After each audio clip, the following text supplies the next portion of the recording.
Morning, guys. How we doing? Looks like we're good. How we doing this morning, everyone? Welcome, welcome.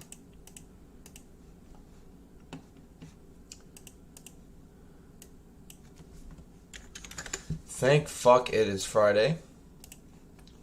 But yeah. Happy Friday. Happy Friday, guys.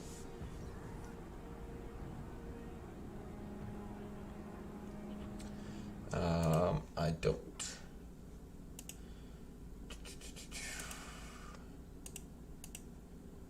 Yep. See if this makes it worse. Actually makes it better. Okay, good. A little bit. Let's see. Yeah, that actually makes it work or better, a lot better. Interesting. Don't fuck with it. Don't fuck with it. Alright. Picking up where we left off yesterday. We'll definitely be able to lift that.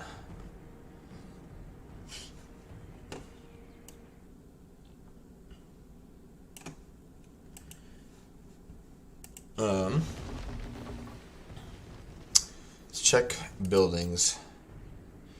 What do we need the most?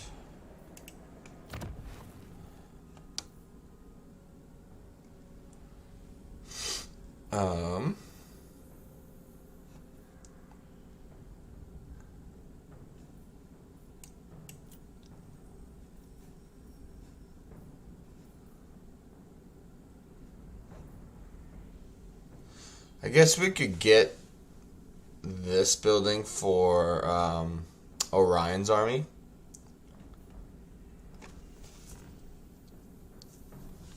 It's like there's a lot of micromanaging with the Sisters of the Thorn, but they're really good. You know, their range is small or short. They, you know, you get 10 of them. You know, you got 10 uses of the Curse of Aaron Har, which I believe is a area of effect. Plus, they got 40% physical resistance. Out of curiosity, orders.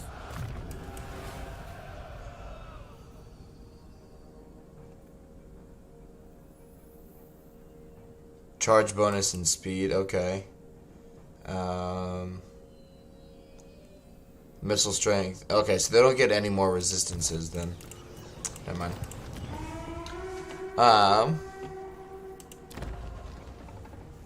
Shit, maybe we do upgrade that building.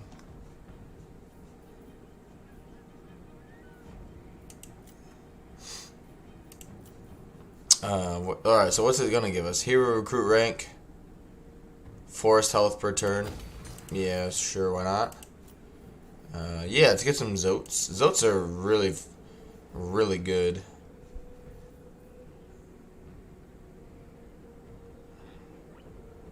Very useful in dealing with like drag ogres and just giving you some anti-large that's actually useful. Alright. No way. I was gonna say, if we could farm them for money, I would have laughed my butt off.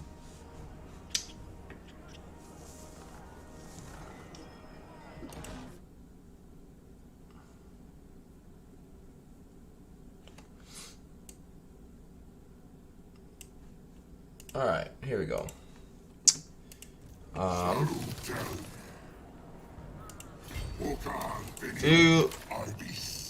Yeah. Go ahead and have him stand. Just have him stand, that guy there. And then we'll have Durthu come in and finish the job. Earthing Rod is shit. It's not much better, really. Okay, get rid of that. Give him the physical resistance. Yeah, I wouldn't mind doing his the Sword of Death battle soon. Alright, let's just to get some more experience.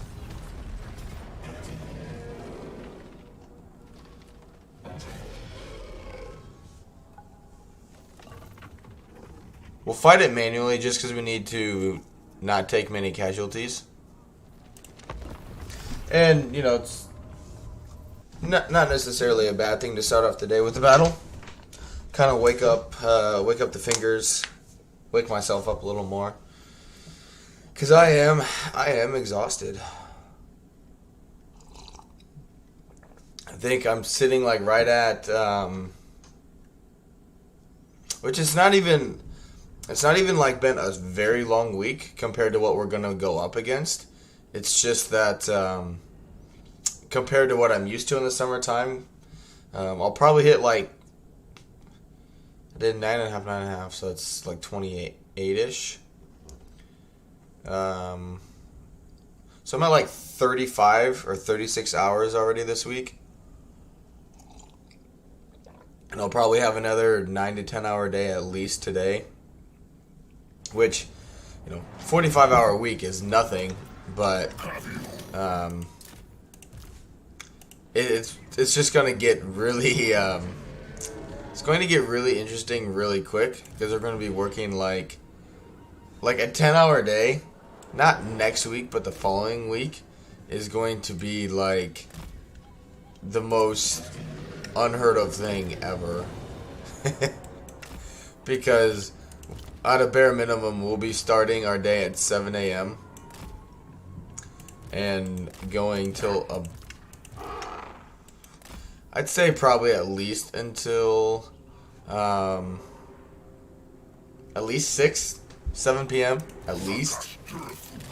So my body is just not used to these longer days, but it's good for me, you know. It's good. All right. Now, just keep her out of it for now.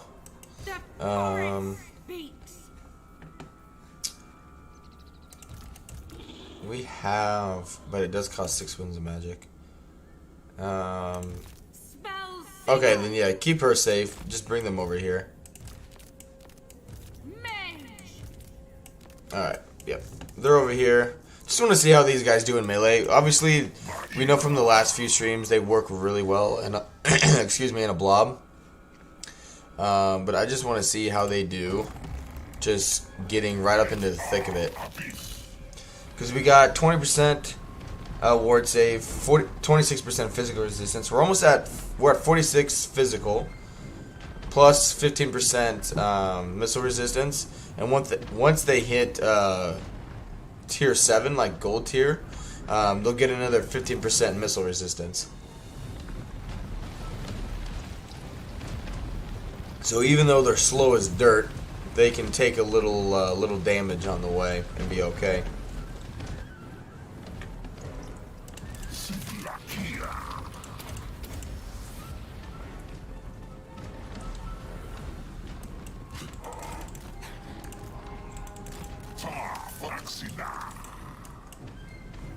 There we go. Durthu, go fight the Minotaurs. Alright. That works.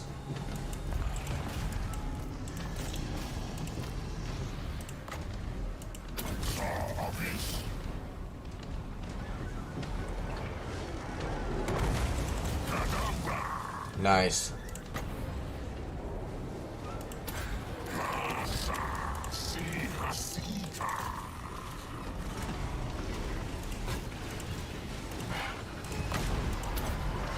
Hey, Sedgel, how we doing, man?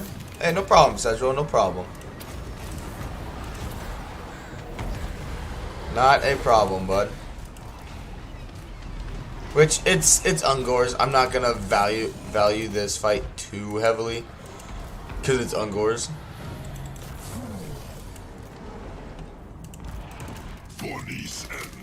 Just have you stand in the trees to generate some magic.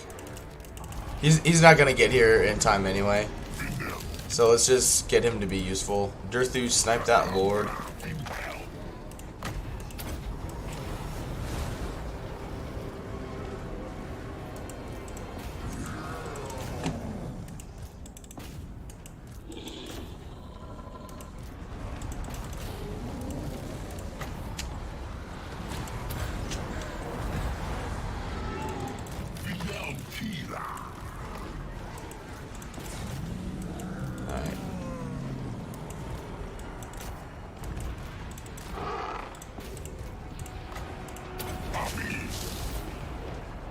Alright, he got into melee with him, that's okay. Fight these minotaurs.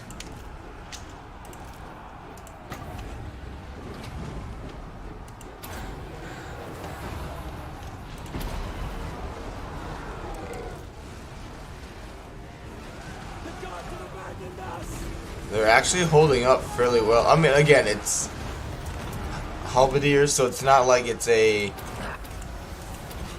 super overpowered anti-large unit, but still anti-large.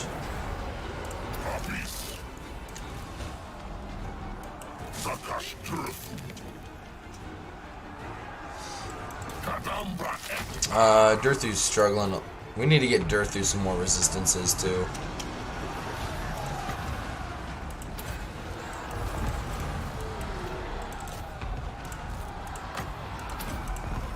He would actually be good for a regrowth. So I forgot he had regrowth.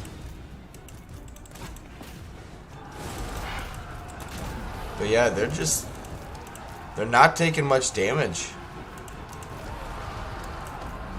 I mean, they're going for Durthu too. So we got to keep that in mind. You know, they're not specifically targeting our army.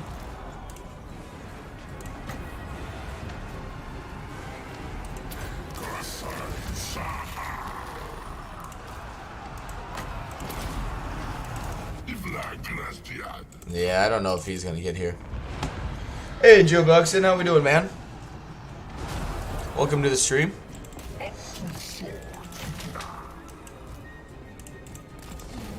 Alright, this guy needs to get out. Actually, just go bail him out. Go bail him out. You two snipe that lord.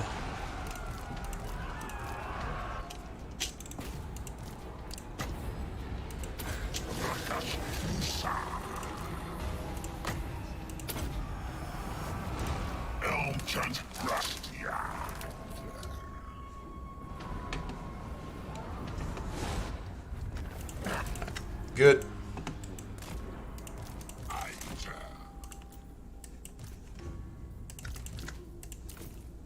Stay in the trees.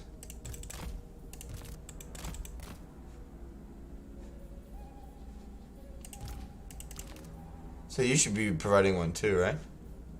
Yeah, there we go. Very nice.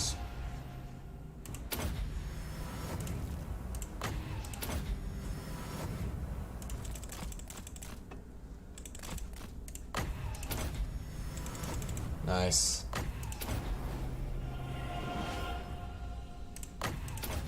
I mean, this is obviously where, you know, doing a treatment stack would be better, because you can actually just heal your entities to full.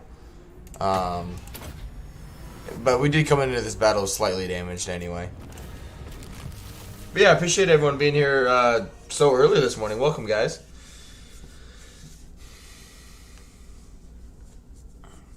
But yeah, they just got a ton of resistance.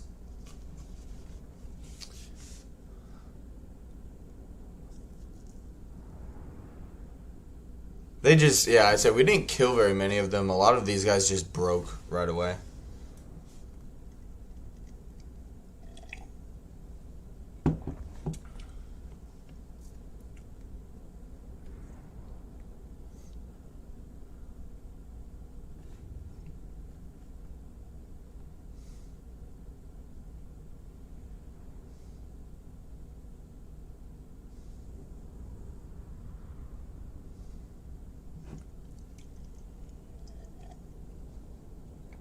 I think which we have, the two banners we have definitely helps. I feel like later, the more, I think it's the Forest Spirit banner. You get enough of these, you're fighting more and more battles where the enemy takes very minimal damage and they already lose. Because being Ungors, I believe Durthu provides, can cause fear. Plus we have a -10 leadership once we start the battle. Yeah, he'll take the replenishment.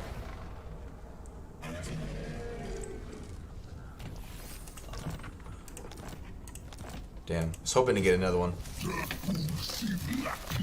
So if we look, we have 2 of these. Which for a common banner, we aren't really getting too many of them. I thought we would end up getting more, to be honest. But yeah, we're providing -10, leadership. So yeah, they're like Skaven level leadership. Very nice. She just got much more valuable. There we go. Yeah, that's fine. Good, more health for him.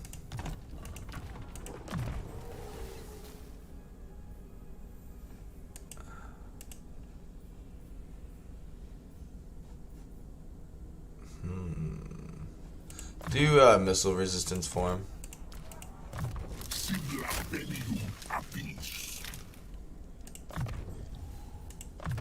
Alright, Red Lighten's done.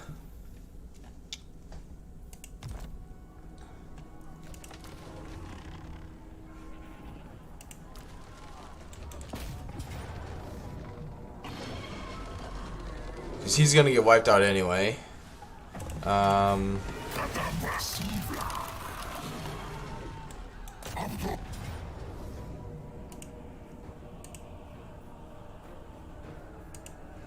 I reckon I can win this.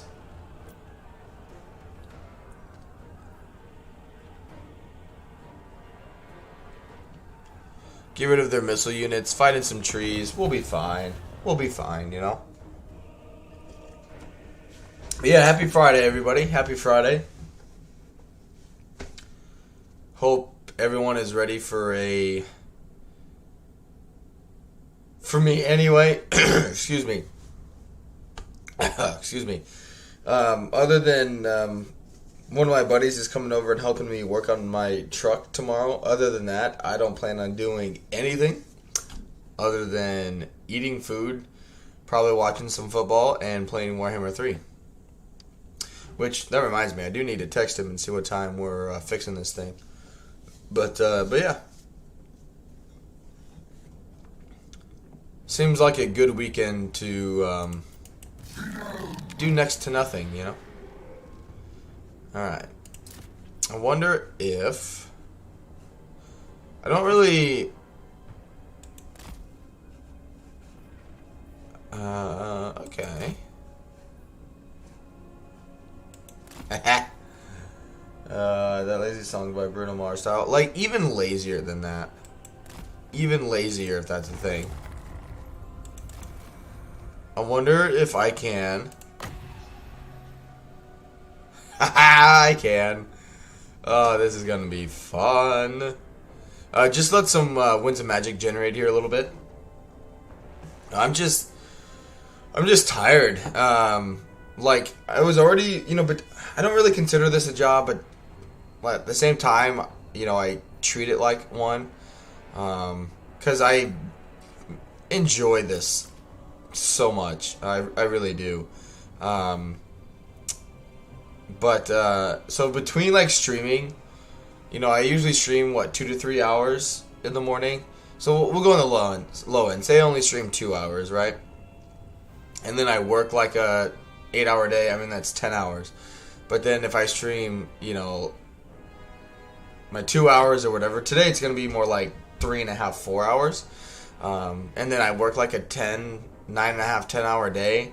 And then once we take over this extra work, not next week, but the following week, so in 2 weeks, I'll be working between streaming and actual work for the meantime, it'll be like a 15 to 16 hour day. So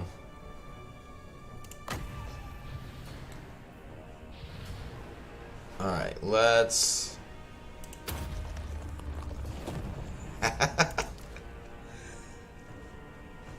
where's it coming from?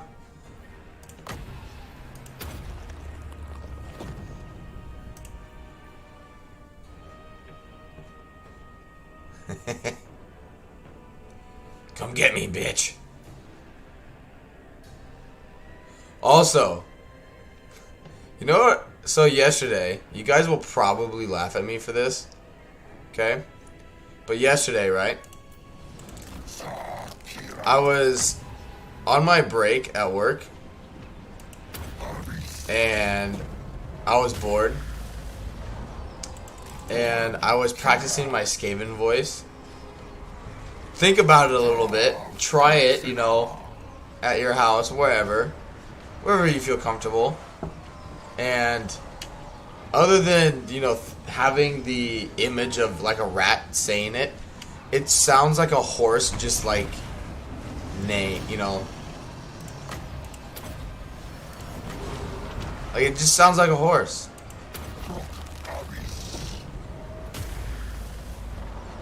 But in your head, you know, you're thinking like it's a rat, you know, I'm being evil, you know, whatever, you know. But really, it's just a horse.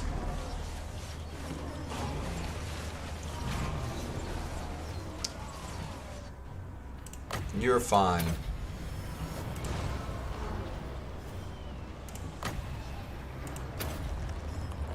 Plus, they're about to break here. Yeah, basically it's a 41. Other than -10. That helps pull battles like this off. So they just instantly want a rout. No, I was in my I was eating like my lunch. And what was I doing? I got on YouTube and I was just checking out some streams. And I don't know why I just had the urge to like work on my Skaven voice, you know. And I was like, I sound like a fucking horse, you know. I never realized that before until I started practicing it, because you know my Skaven laugh in general is not very Skaven-y.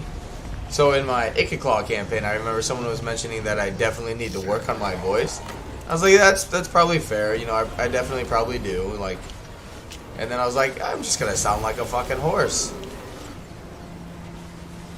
We got plenty of wins.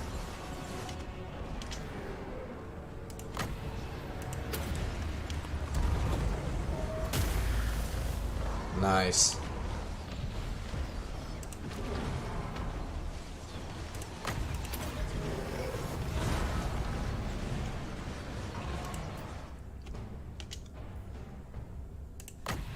This bloody tree won't die. But yeah, that's really bad. See, it's still in practice, you know. It's still working on it, you know. Look at that. Heroic victory. Yeah, there we go. The only thing I'm worried about with doing these kinds of battles is leadership. Like if he was unbreakable, I would, you know.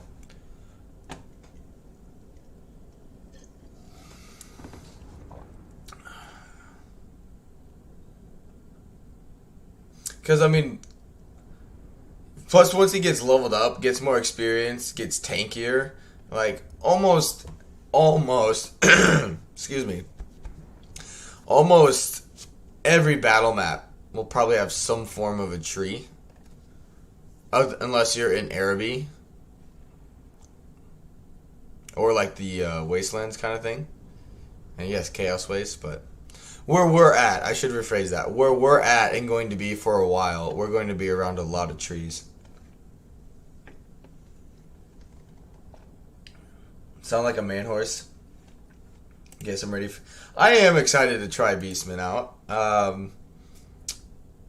I still think even with Because what I want to do is, if assuming the patch does come, like the next patch or update does come out on the 18th of October, I'm wanting to see, you know, how aggressive this new AI is, basically, right? And see what kind of extra cheats they get. Like, are they just going to get the passive like experience that they got in Warhammer 2, or is it going to be something completely different? I have no idea. You know, it'll take a little time to figure that out. That way, because I still want to do I would like to do a This Is Total War campaign with them. I think that would just make it more fun and enjoyable, so you're constantly fighting things. You know, getting more dread, like all that kind of stuff. Just like with a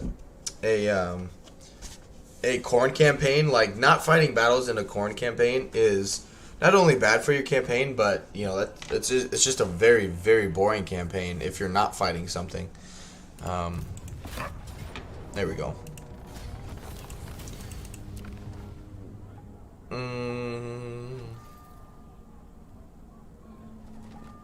Yeah, occupy it so we hey, here we go. We got another one. Very nice. Very nice. Okay, let's don't know what I want to do with you yet. But alright, he's got one. She has one. Alright, so that's negative 15 leadership. That's awesome. Alright, get rid of you. Ranked up above 20. Alright, cool. Very nice. Nope. Nope. Okay. Global recruitment wouldn't be bad. Could make him just better. But let's get his magic done now.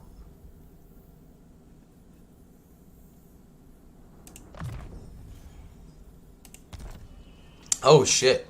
So look, so they have 46% physical resistance, right?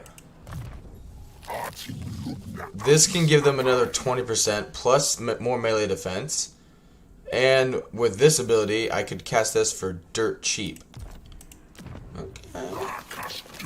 I like some of these potential new armies with Durthu. Maybe he's always had access to stuff like this, but I've just never paid attention to it. Yeah, cooldown to lower life would be good. Replenishment rate for... Yeah, this is... All three things in there are really good. I haven't gotten a single amber yet, though.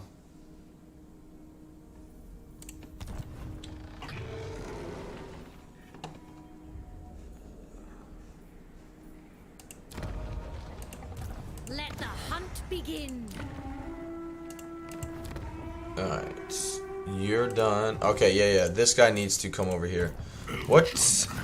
He has, like, the spell that Durthu has, I believe. Yeah, okay. I thought it... So, like, you know, remembering right, but... Yeah, you can recruit another one. Not really too worried about the traits. Other than, you know, getting a Talon of Kurnos for a spell singer. That makes a lot of sense. speaks to me. Alright, let's just force march and get here.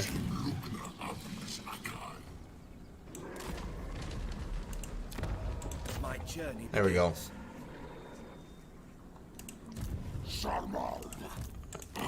There we go. Good stuff.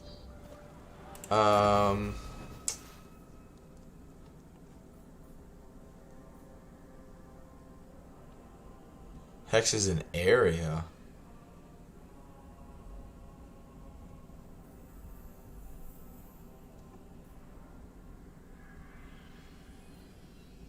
It's actually not too bad. Let's move on. If the AI was aggressive enough, you could do a Taurus campaign if the map is loaded with armies between cities. Yeah, it's kind of what, Yeah, that's fine. That's kind of what I'm hoping hoping anyway, is that it makes those campaigns more challenging, but also more rewarding, right? So playing as Skaven, right? Since they've you know, nerfed how fast you can generate food as Skaven, you know, from sacking settlements, battles and whatnot. If you're just there, you know, if you're getting less per battle, but then you're fighting more battles, it balances out. Right now, you're getting less food in general, and you're fighting less battles, so, you know, it's a double negative. Same thing, you know, playing as Khorne, Chaos. Which Chaos, you don't really have a problem generating, like, souls.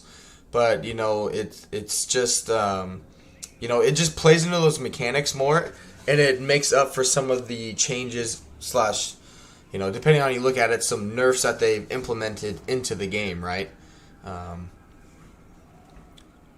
Which, on the plus side, it's not like just free food or free souls or, you know, free skull, you know, whatever mechanic you're playing. Like, you still have to actually fight the battles and win and not just get your army obliterated.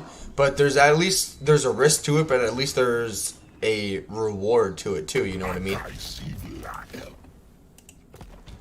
You know, like this rogue army, right? They had a full stack before I attacked them in the last stream, and they besieged a settlement that had like 5 units in it. Like stuff like that, you know, that should not happen, you know what I mean? You know, that's just the AI being too passive because they just value you know, the siege wait out time now so much for no good reason. You know, there's no good reason why the AI has that mindset.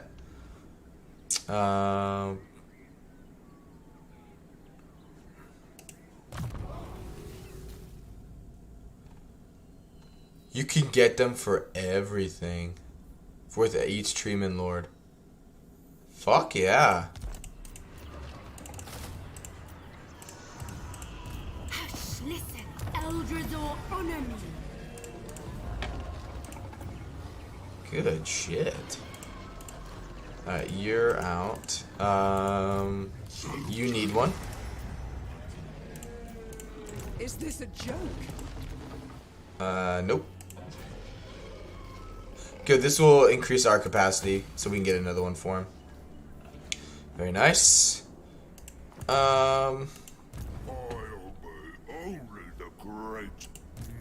Durthu can easily handle Scrag.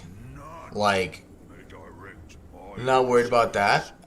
It's more about, like, if I come down here, I'm going to need another, like, an actual army. Because I'm going to deal with Scrag, then I'm going to meet the Greenskins, then, you know, I'm going to be by Skaven. You know, I'm just going to be by a lot of enemies. I am Morgiana, Fey Enchantress of Bretonia. That's all they want to pay me for that? I mean, it's not developed. But yeah, I appreciate everyone being here this morning. Welcome, guys. Yeah, let's do the Sword of Daith battle.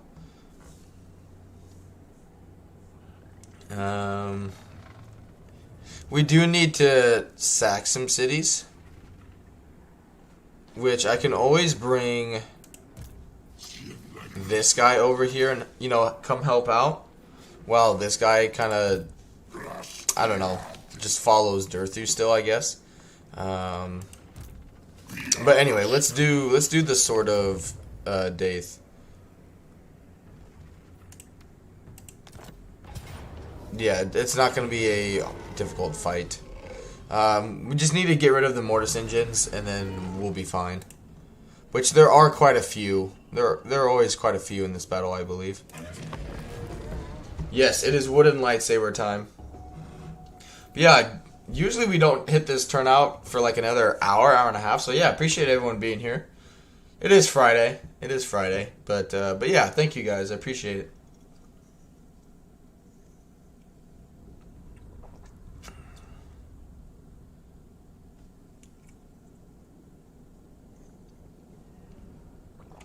Because, yeah, I think you end up, if I remember right, you just get, like, swarmed. Like, a bunch of bats come in. But, like, you have this army, and then you have another one coming in from the, Leaky Z118, thank you. Thank you for the subscription. The wooden lightsaber. Yeah, that's what, Cedro calls the Sword of Daith. On a wooden Optimus Prime. There you go, okay.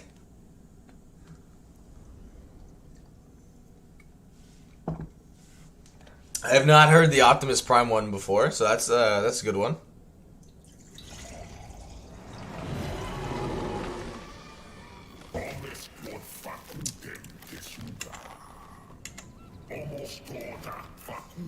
Alright. Oh, man. Yeah.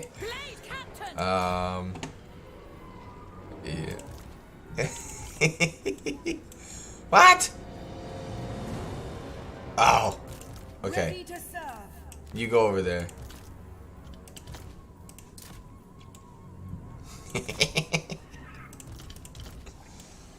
Yeah.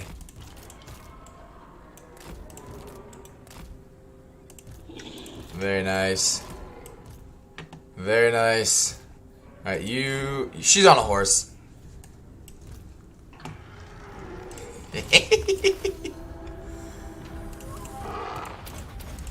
They're like, fuck!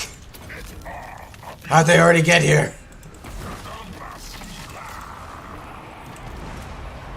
Alright, maybe you get out of here.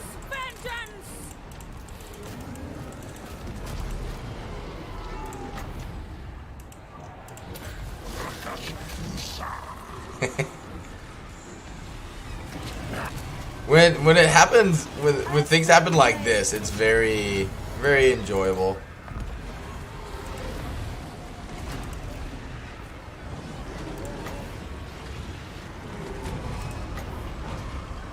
I do have to overcast it, okay.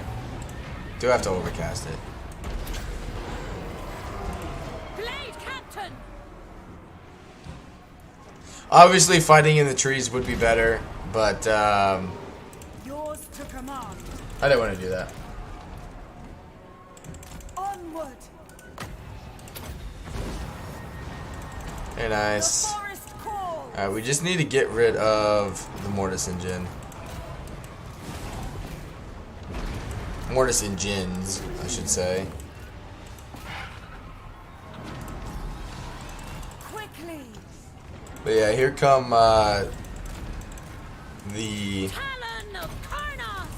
the birds and the Vargeist and everything else.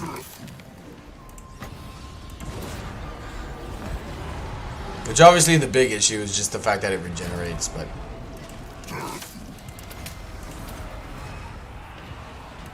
Blade Captain! man, they're getting Blade God Commander! getting smacked around. Still haven't lost any entities. To arms! Good, Mortis Engine's about dead. It's done a shit ton of damage.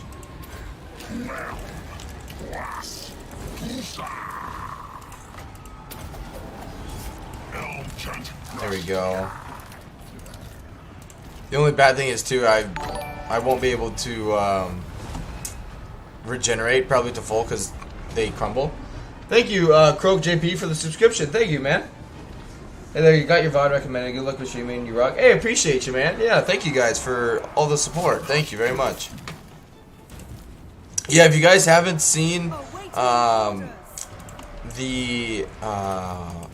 my community post, I have decided to extend the 1,000 sub goal, like, kind of deadline. Just, which I explain it in the post itself, but just quickly, I didn't want to start like a campaign, and then, you know, have the patch come out, and then the patch like ruin the save file, or have to start over, or, you know, whatever the reason. Just didn't think it was would be a good idea. Excuse me. To start a campaign like 2 or 3 days before a patch comes out. So because of that, I'm just gonna, you know, give the channel, give everyone some time to help the channel even longer, because we are close to the goal, but obviously we won't hit it by tomorrow, and that's okay.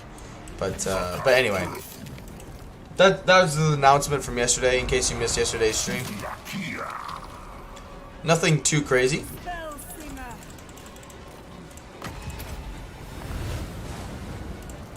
Yeah, we haven't lost a single. Dryads are, you know, even though they've taken quite a few casualties, like, they're still doing pretty freaking well.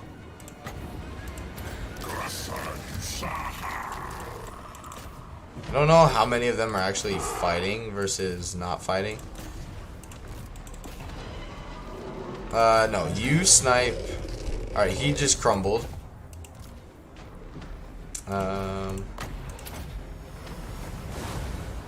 Yeah, we actually didn't lose a single Treekin, which is good, which means they'll replenish the full.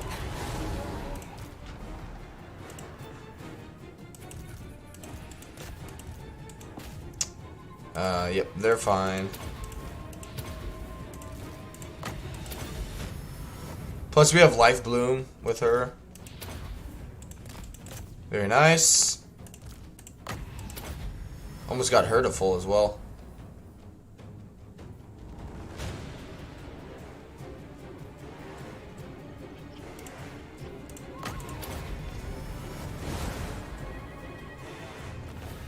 Close victory.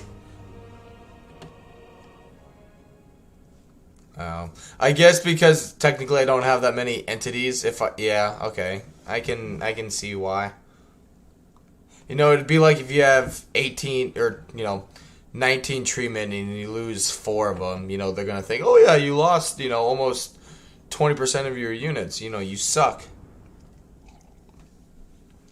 Damn Dryads, but holy balls. Not bad.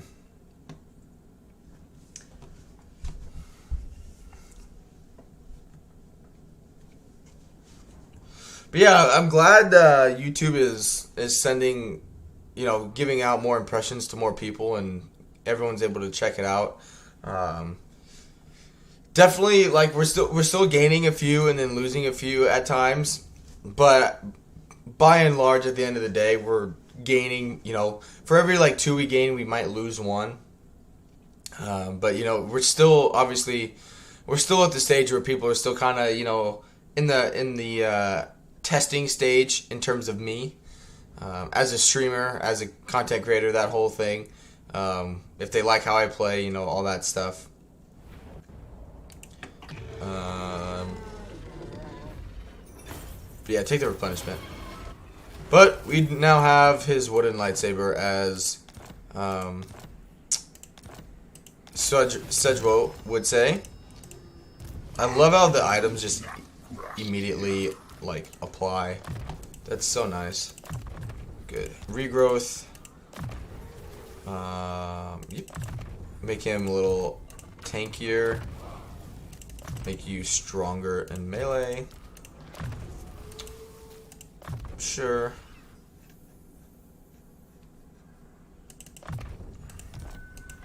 Alright, my boy Durthu. Good. We do need to start sacking some settlements, but I don't want to sack settlements that have... It doesn't matter, because it goes down to tier 1 anyways. I have that issue even when playing as Chaos. Like, unless it's a Dark Fortress, you always take it down to tier 1. So even if it's at tier 3, you run no risk in sacking it, because it's going to go down there whether you do it or not. Going down to tier 1.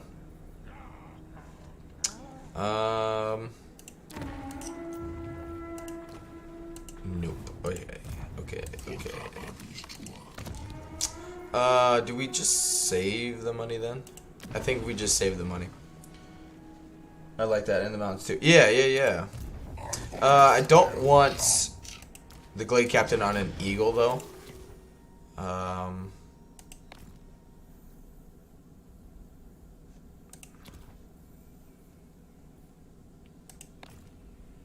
I'd prefer the horse, to be honest. Makes him smaller and a little faster. Really, I just want the Glade Captain the discipline trait is very nice, but mainly it's just to kind of annoy the enemy and provide the campaign movement range for Durthu is the big one. Is this their last settlement? Stop that! I have no time for this. He would struggle a little bit by himself.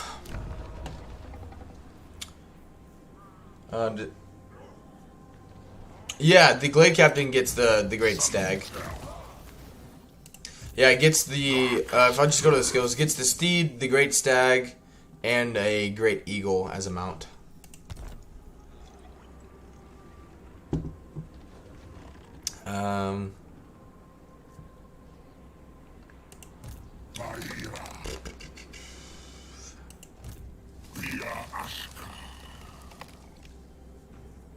Yeah, the stag's pretty powerful. The only issue is like single entity, like stags, horses, whatever. Even though they might have like what is her charge bonus if we put the stag 60? Like, I mean, that's okay, but it's not, you know, even if you had like 120 charge bonus, like you want like a unit of like Chaos Knights that have like 120 charge bonus or whatever, you know. You want more than one entity having that big bonus to it. Alright.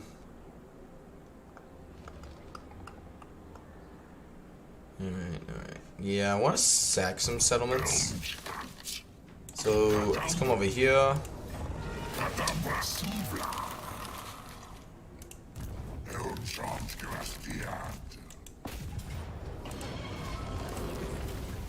Sack it.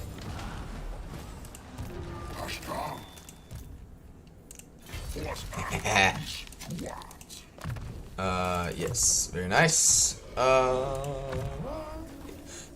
forgot this one. The Wood Elves have some of a great like the fact that it does melee attack and defense is so good, so nice. All right.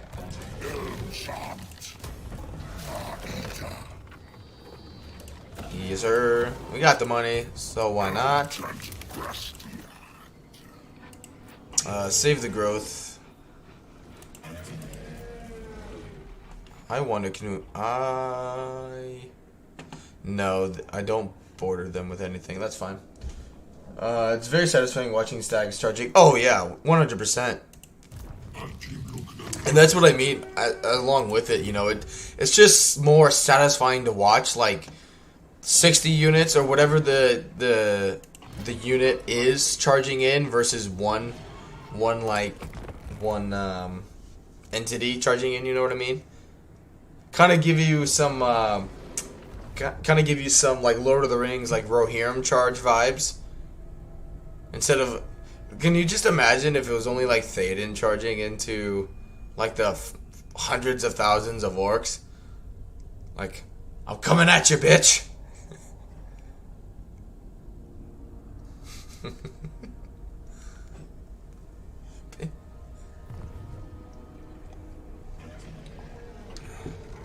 Duh. You guys realize what Faramir should have done when his douchebag dad sent him to die, basically? He should have just captured Osgiliath's victory ticket locations and he would have won. War ended. Faramir fucked it up, man.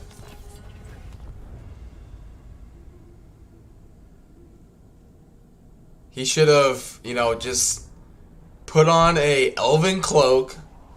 Should have borrowed Sam and Frodo's cloak and just captured the victory tickets in Osgiliath. Story, you know, just fuck you, Sauron. Like, what are you gonna do? I captured your victory locations. Suck a dick, you have to lose. Army wiped out. Decades. You got Bush, bitch. Oh no. Decades of preparing the hundreds of thousands of troops negated in a matter of minutes.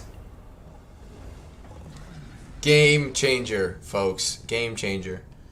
Boromir would have captured them. Oh, that's very true. Well, because Boromir left when they still had control over Osgiliath. I'm lucky I didn't have anything in my mouth. I would have spit it out. It came into my mind. I was like, even if you're not a Lord of the Rings fan, I feel like, you know, as long as you're a Warhammer fan or a Lord of the Rings fan, like, one of the two, I thought it was pretty good.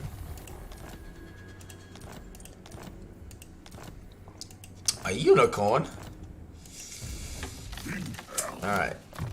Yep, regrowth.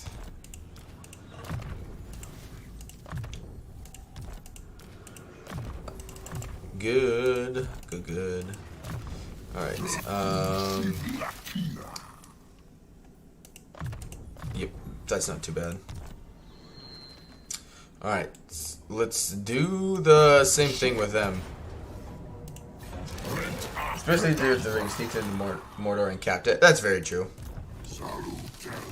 See? That, I guarantee you, that's where Creative Assembly got their idea from. Fucking Lord of the Rings. And their goddamn victory ticket idea. But, it was just a plot all along that started way back in the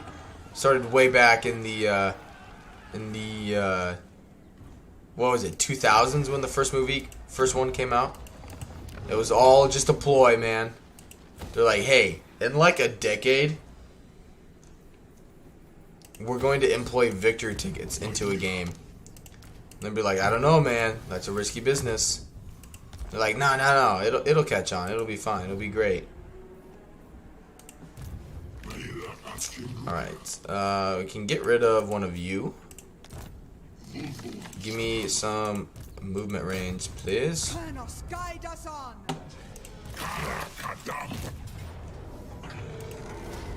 Durthu, you oh, shit. But no, I don't want to spend, like, very nice. Very nice.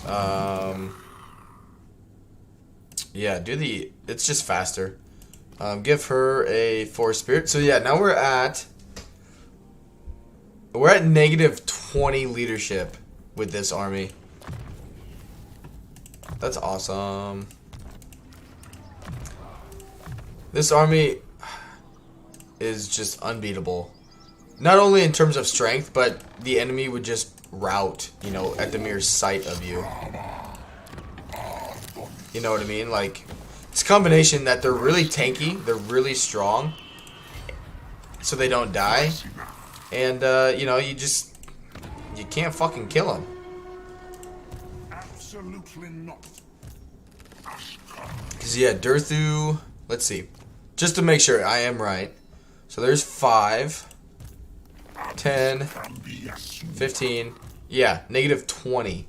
That's awesome. Negative 20. The AI likes to overcast a lot, and with guilt coming in, I refuse. I imagine he can. He's not ranked up enough to make this 1 Winds of Magic, but still, I mean, that's pretty cheap. 4 Winds of Magic. I'm not a Lord of the Rings fan, and I like the joke. Yeah, I appreciate it. I'm glad you enjoyed it, Cedro. Alright.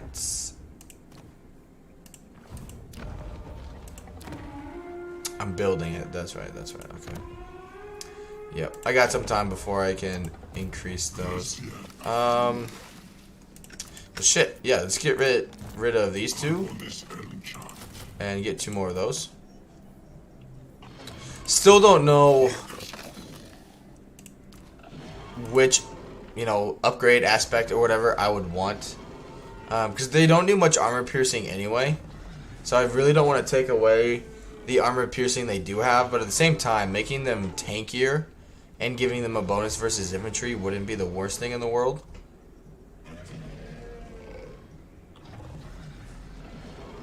Or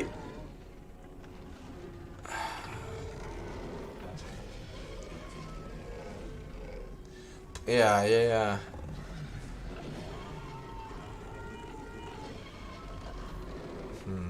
I think they're fine with where they're at. But yeah, let's check it out. So they got 76% missile resistance against, you know, physical missiles anyway.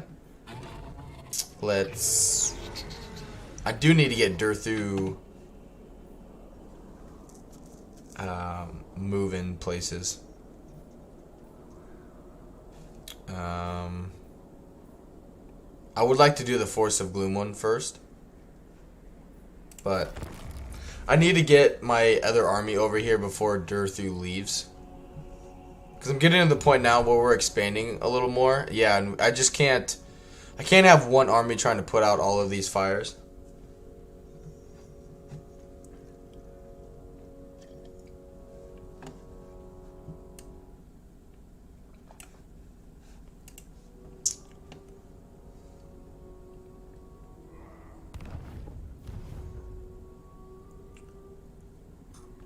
Skaven, I want to check diplomacy next turn and see if Ikit is at war with Aranessa. It looks like she's about to die. Freaking Taliesin is just going back and forth with I was gonna say Be'lakor, but it's Belagar. Wow, they actually attacked me on the first turn.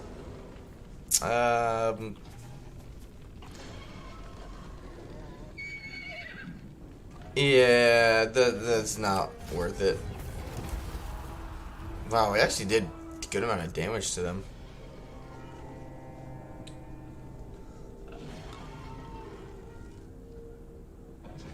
Yeah. I was thinking maybe take the time to snipe the artillery, but the Wood Elf siege maps are really small. And with a full stack, it's, you know, with any siege, the AI always spreads out their units, right? They always spread out their units. So, like, being able to sneak around just to snipe a few units, I mean, I could have tried it, you know, and if I failed, whatever, but it just wasn't worth the time for the game to load into it and, you know, to not have it work. It just would have been a waste of time. Basically, is all. Wonder if those two are related. Which two? Hell no.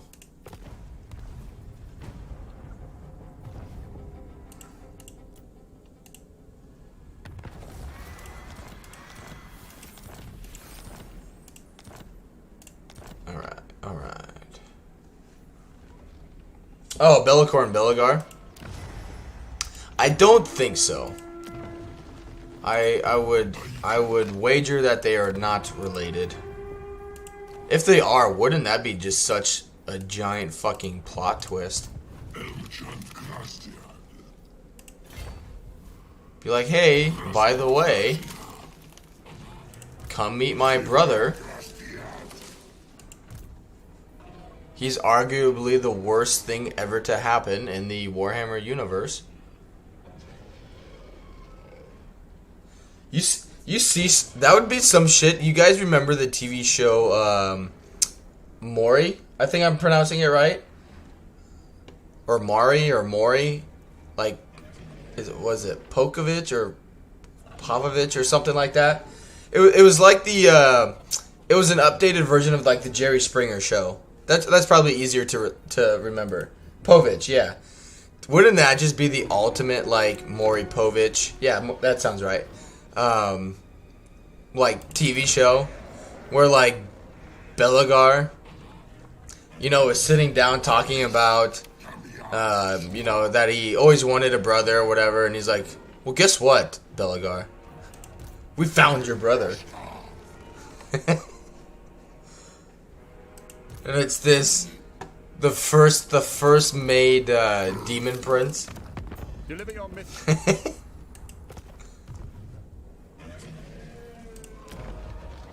That's one massive grudge, so I won't dismiss it so quickly, right? Alright, they're probably gonna take this back, and that's fine. But let's just get rid of... They fucking hate me. Be warned, my move is dark. I'm surprised they haven't canceled my trade agreement I have with them. But yeah, we got another army coming. I'm not too worried. The funny thing is, I reckon this guy could beat Balthazar's army, and with this garrison. I reckon we could, because he doesn't like. Gelt himself is an anti-infantry spellcaster, so he's not going to do anything to the Treeman Lord. The cannon would be an issue because it's anti-large, but the mortar would hurt their own units, and archer, you know, who gives a fuck about archers? Plus, if I really needed to, I could always hire some regiment of renown, but I don't think that's necessary.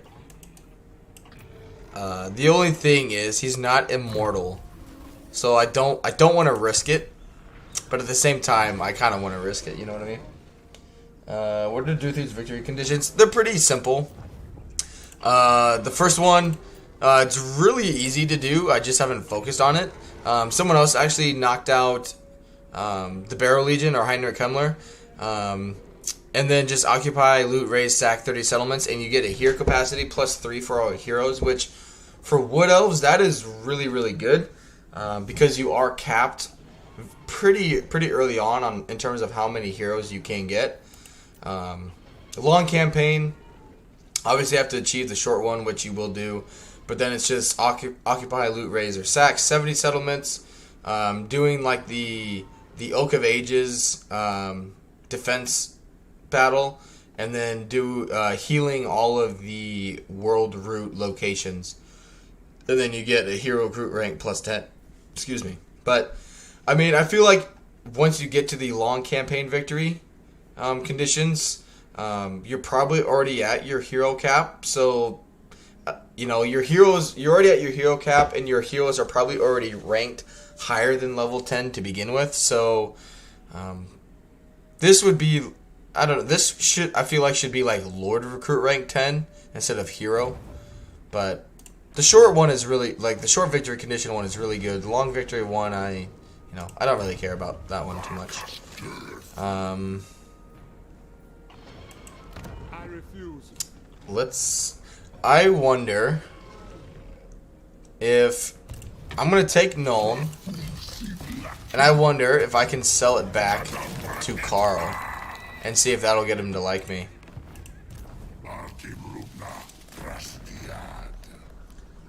Same for all Wood Elves. Yeah, usually the victory, like the long victory condition, depending on what faction you are playing, is the same across, you know, like the High Elves all have the same one, you know, etc., depending on the faction. There might be a little few tweaks, you know, for specialized campaigns like Eltharion going up against Greenskins, Grom going against High Elves, that kind of thing. It might be a little different. I'm just not sure. Alright.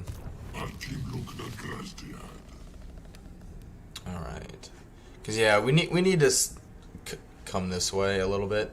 I also want to get Durthu, which we could afford another Dryad army. But, I mean, if we get him to rank 20, he's pretty freaking strong.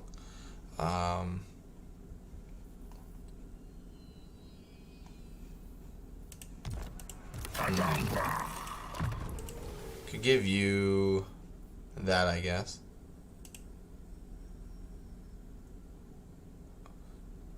Oh, it has to be a Lord or a Waystalker. Okay.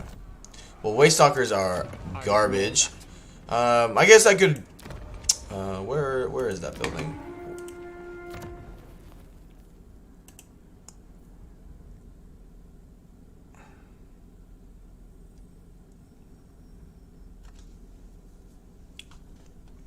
Guess I could recruit one later down the track and see if they're worth it. We'll see. We'll see. Alright. Pyrrhic Victory. Which, I know it's not. That's just the auto-resolve laziness. I do want Durthu to get the, like, bloody trait. So I'm gonna do it. Plus, that's really not that bad. We'll sack it. We'll occupy it for a turn. That way we heal.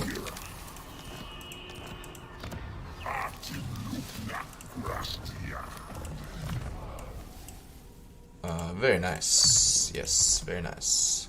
Why is he attritioning in swamplands? There we go.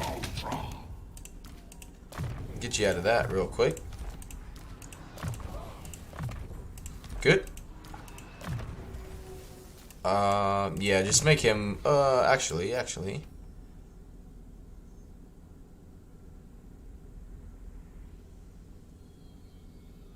That would be pretty good for, like, Talson's army. Having, like, Sisters of the Thorn or Great Stag units. That'd be good. If they don't already have the Strider, trait. Well, there's your stalking cheese.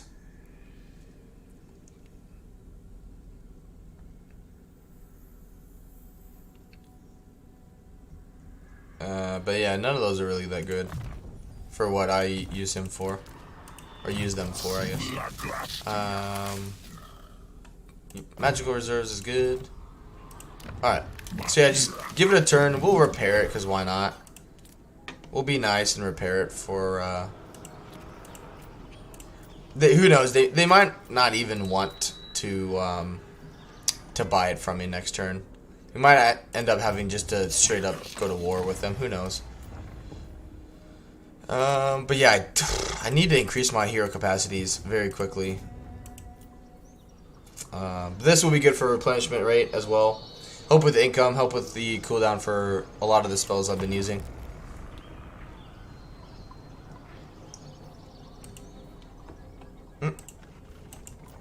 God damn it.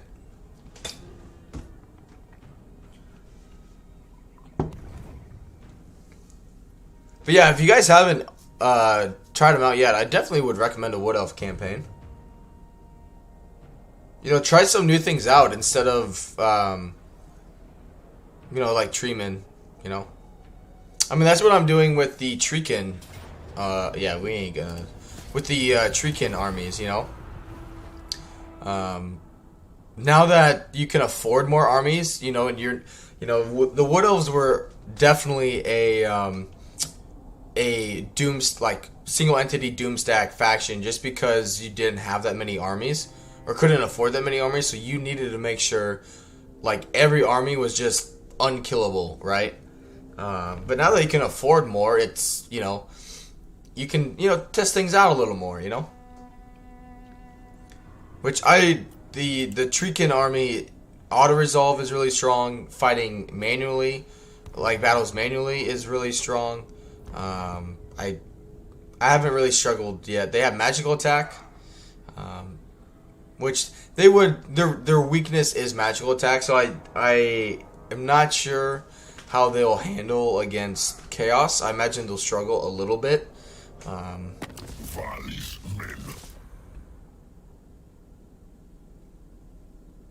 Sure.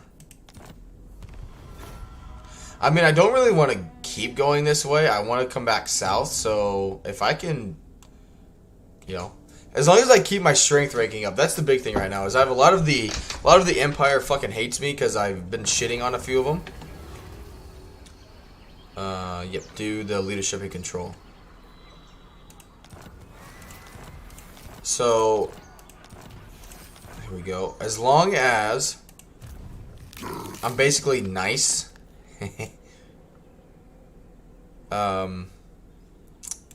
Or keep, not nice. As long as I keep my strength ranking up. So I probably will need to start fighting battles manually for a while. Just so I don't make my strength ranking go down too much. Which, where am I at? 17. Okay. Not worried about that one.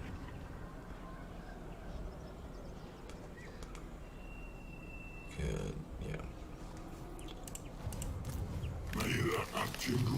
Can't quite reach that. That's okay. See if I can get him in an ambush. Alright. And then you come down here. Come right here. Alright, hey. You want Nuln? But make no promises to act on it. He fucking hates me. Oh man, I can't believe. I guarantee you he's gonna declare war. He'll break a treaty or do something. Welcome to fair He's gonna die. Yeah, give me your money. You're gonna die. Yeah, sure, the bowman. Home of the Oak of Ages and the Shit, wrong one. Yeah, sure, why not? I concur. Lord of Bretonia. I think I'm trading everything anyway. I mean, it's half my income though. But yeah, I'm trading everything. So, alright. Yep, let's just keep moving on.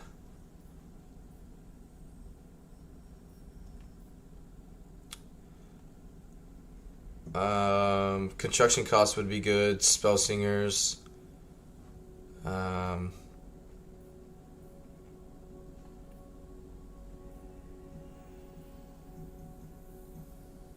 The global recruitment capacity would be nice. But alright.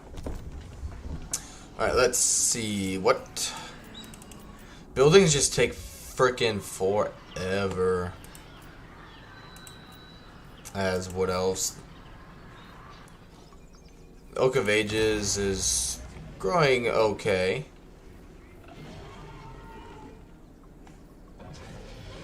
Alright, alright.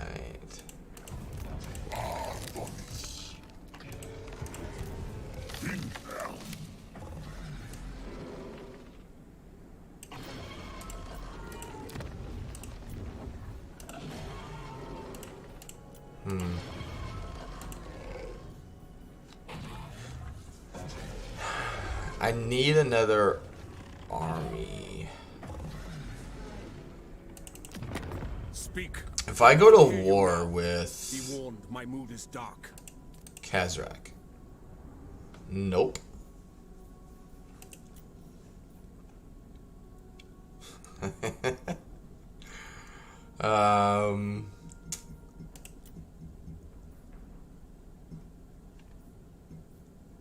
Nah, screw him. If Carl wants to fight me, let him frickin' fight me. I'm not too worried about him.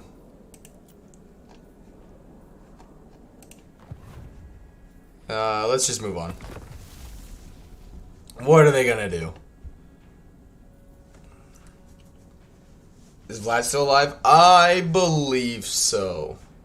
I believe so.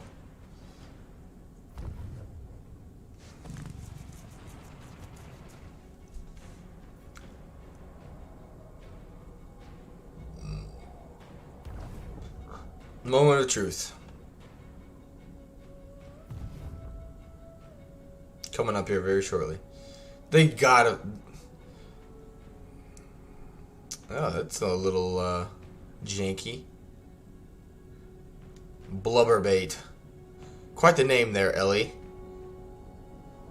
Hey. You bitch! I wonder if they're at war with each other.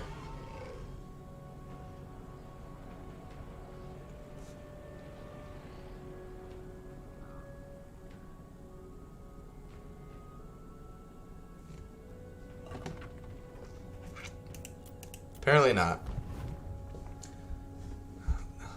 They're the Vampire Coast names are about as good as the ogre names sometimes.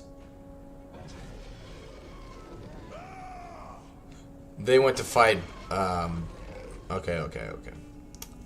Gotcha. I forgot. Belagar confederated Karakiran. That's right. Just bypassing an easy settlement, but you know, it's fine. No, whatever. Fuck it. It's fine. As he's gonna... Okay, I was gonna like... He's just gonna like force march right there and get bushed.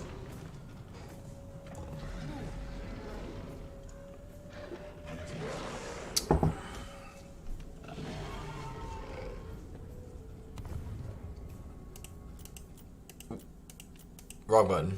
Alright. Let's check it out. We'll be able to tell based on... Yeah, Vlad's still alive. The corruption plus 13, he's still alive. Even though we haven't met him, he's still up and kicking. You are not welcome in my court. See, it's already... It was, what, 107? Now it's only going down to 94. They already got over my treaty with the Bretonnian faction.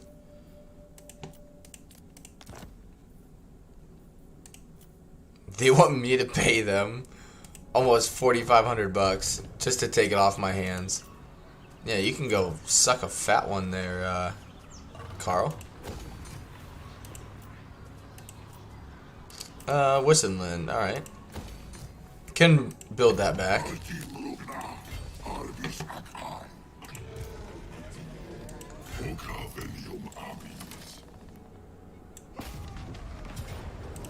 Good. Take that back. Durthu.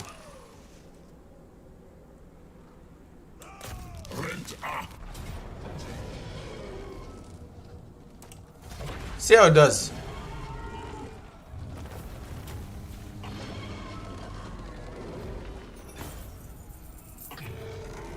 Not bad. Not bad at all. Not that I should have autoed that, but I just kind of wanted to test it out. Nice. Go ahead and get this. I know Durthu has it, but you know Durthu can't be everywhere. Yeah, that would be nice. No, get earthing, because if we do overcast this for the physical resistance, it would be nice just to reduce the chance of us hurting ourselves. Good. Yeah, just take that back. Another one. Very nice. All right, let's give him the... Where is it? Where is it?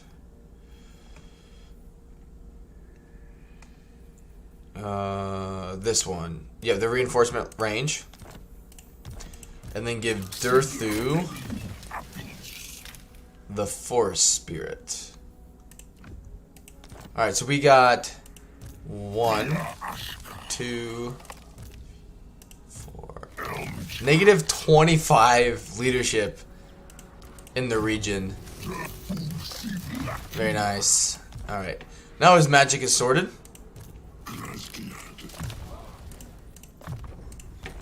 Oh man.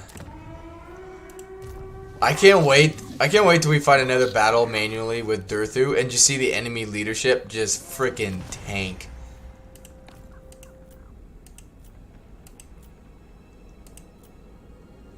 I wonder why... I will hear your petition, but make no promises to act on it. Economic value, okay. I wonder if I build something, it'll help. I mean, if not, it's 900 gold out of 25,000, you know. Can this guy... Yeah, not with guilt right there. That's alright. Let's bring them right here. I hope guilt goes in there. Get that extra 6 armor, you know, for my army.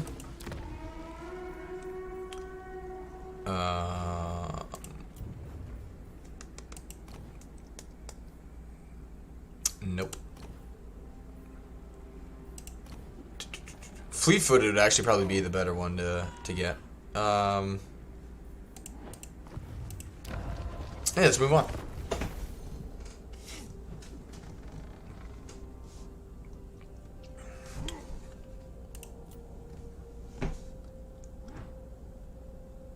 But yeah, having what we could do is just send the Mortis Engine Lord back to recruit.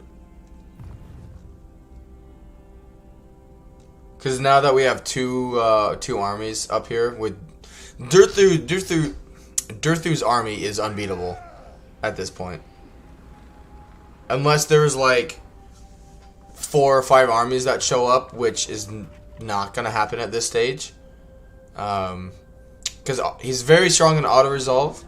But also, like, if a battle is like a decisive defeat, you know, just based off auto-resolve, we'll just fight it manually and the units will rout instantly. And who knows, may even get some decisive victories out of it. It's getting cold here now. I'm sitting in the house just freezing. Saw my breath when I took out the trash this morning. Hey, welcome to the club, man.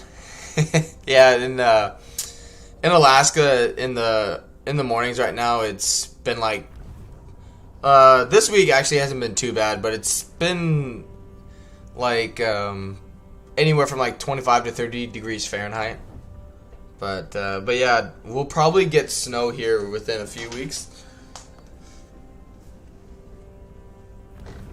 Which, on the bright side, like last year this time last year we already had like snow on the ground.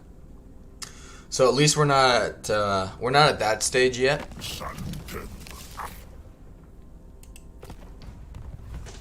But yeah, Reichland just does not. I was worried about that. I also didn't want to go through all that territory just to whoa, what the hell? Leadership. Holy shit. Alright. Campaign movement range, please. I moved to the Midwest because I heard it was hot. Yeah, the Midwest you get a little bit of everything, Sedgewell. Yeah, the Midwest, it's why a lot of like old retired people, you know, they get the vacation home like in Florida in the wintertime because of that.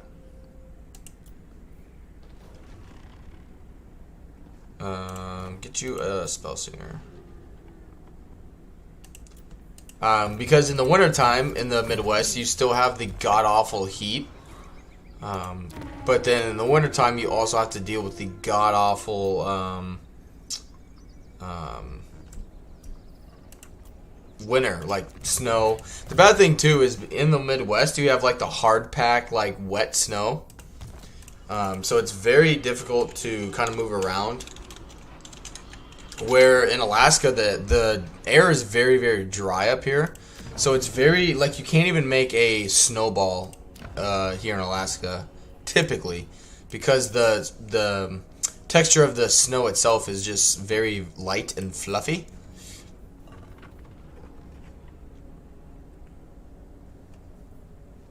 Save the growth for other things.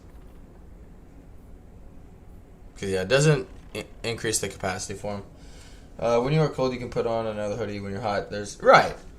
Which, yeah, it's always... I've never understood people when, you know, people ask you the question, oh, yeah, what would you rather be, super hot or super cold? And people are like, oh, super hot every day.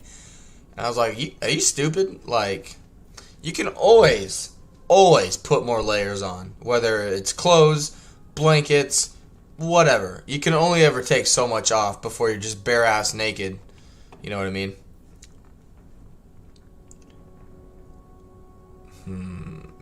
Nuln is...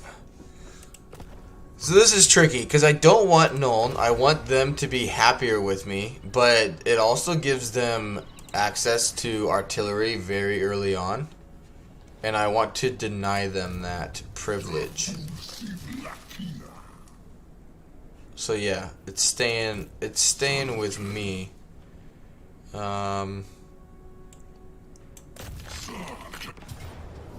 You dead. Do I have enough movement range to sack it? I don't think I do.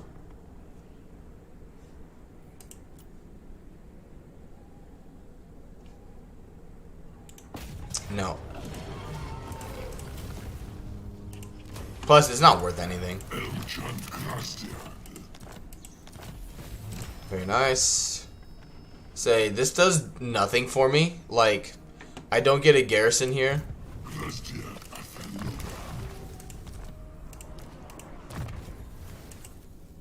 Alright, good. Yep, Flesh of Stone is good. Then yeah, we just need for him to go down the red line a little bit. Make these guys a little better. He can sack and occupy that.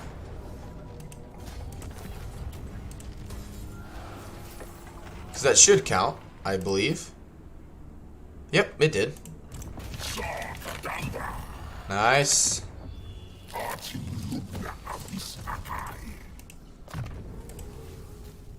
Yeah, dwellers below.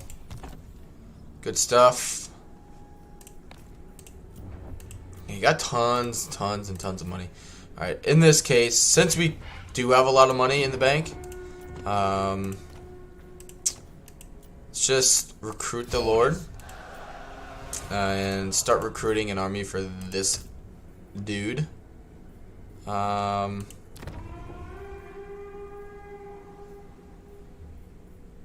Yeah. Glade Lord, at your service.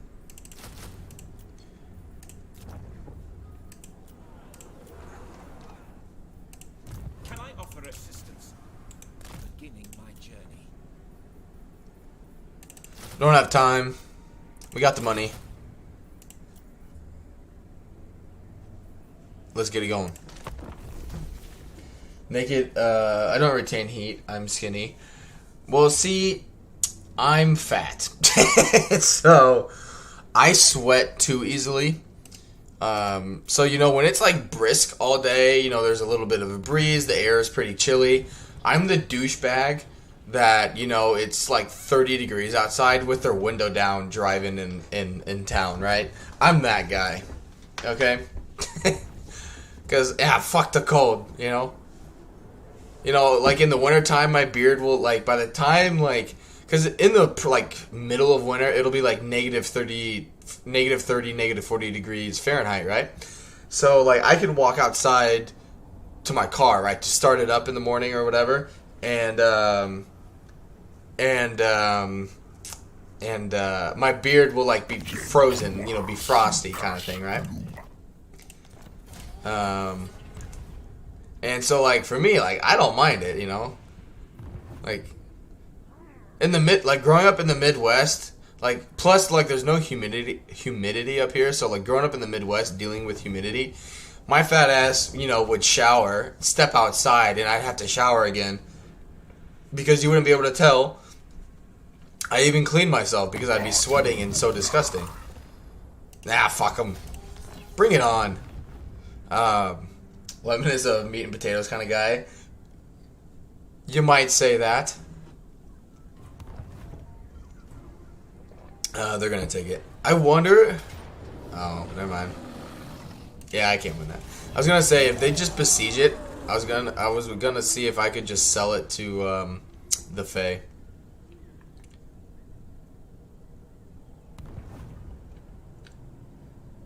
Hey, there's nothing wrong with some meat and potatoes, all right? See, I decided a while back, because a lot of my friends in high school and college were really skinny, right? And I would work out all the time. You know, I'd try and eat better. And then at one point, I just decided, you know what? I just like food and I don't care anymore. So, it's not like, you know, it's not like I'm, you know, I'm eating like a whole pizza and then ordering, you know, Chinese food on top of it kind of thing. But at the same time, you know, if my wife calls and is like, hey, like, what sounds good for supper and we don't know, don't want to cook, She's like, hey, you want to order a pizza? Yeah, fuck it. I don't care. like I like pizza in general, so you telling me that you want to order a pizza? Like, okay. Like, you're asking the wrong guy. If it's okay to order a pizza, you're asking the wrong guy. Because I'm going to be like, no, pizza's gross, you know? Like, I'm the same way with breakfast food. Like, we'd be like, oh yeah, we had, you know, breakfast for breakfast. You want breakfast for supper? Sure, I don't give a fuck. Tombstone or Jax? Ooh. So you gotta rotate. I'm to the point now where I have to rotate. So, one thing too, Alaska is expensive, so like a Jack's pizza in like what the Midwest is like $2.50, $3. Jack's up here is like $5. Tombstone is like $6. A Red Baron pizza is like $8. So like up here, it's not necessarily. Sometimes it's not that. It's not that you don't want to eat the one you prefer. It's because if you're gonna spend like $8 on a frozen pizza, just order a $15 pizza from a restaurant, you know, kind of thing, you know, like. But no, I'm to the point. Typically, you gotta cycle through the frozen pizzas, you know. Anyway. I'm on this enchant. Alright. Could take Carrick Ezor, sell it to him, provide a little bit of buffer.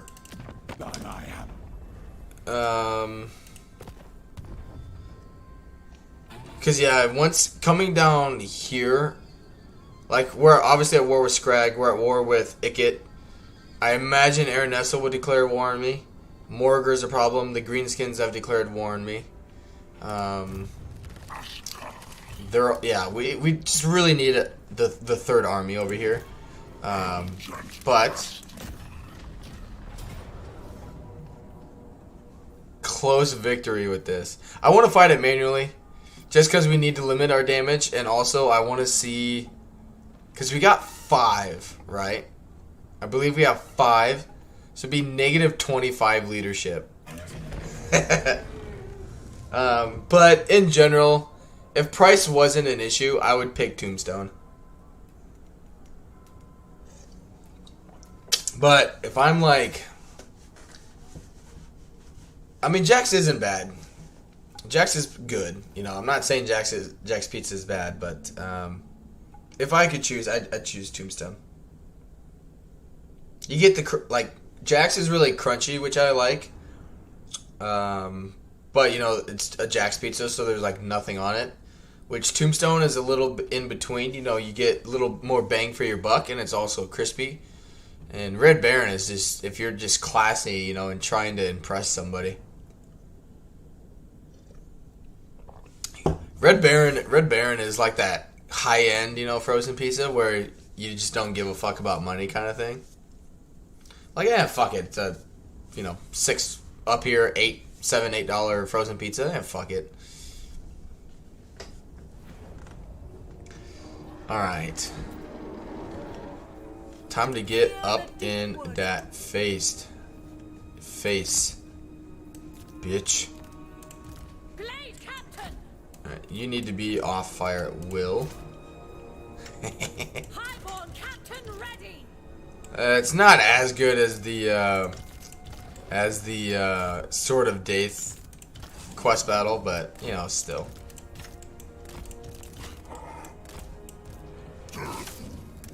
I'm coming for you, bitch.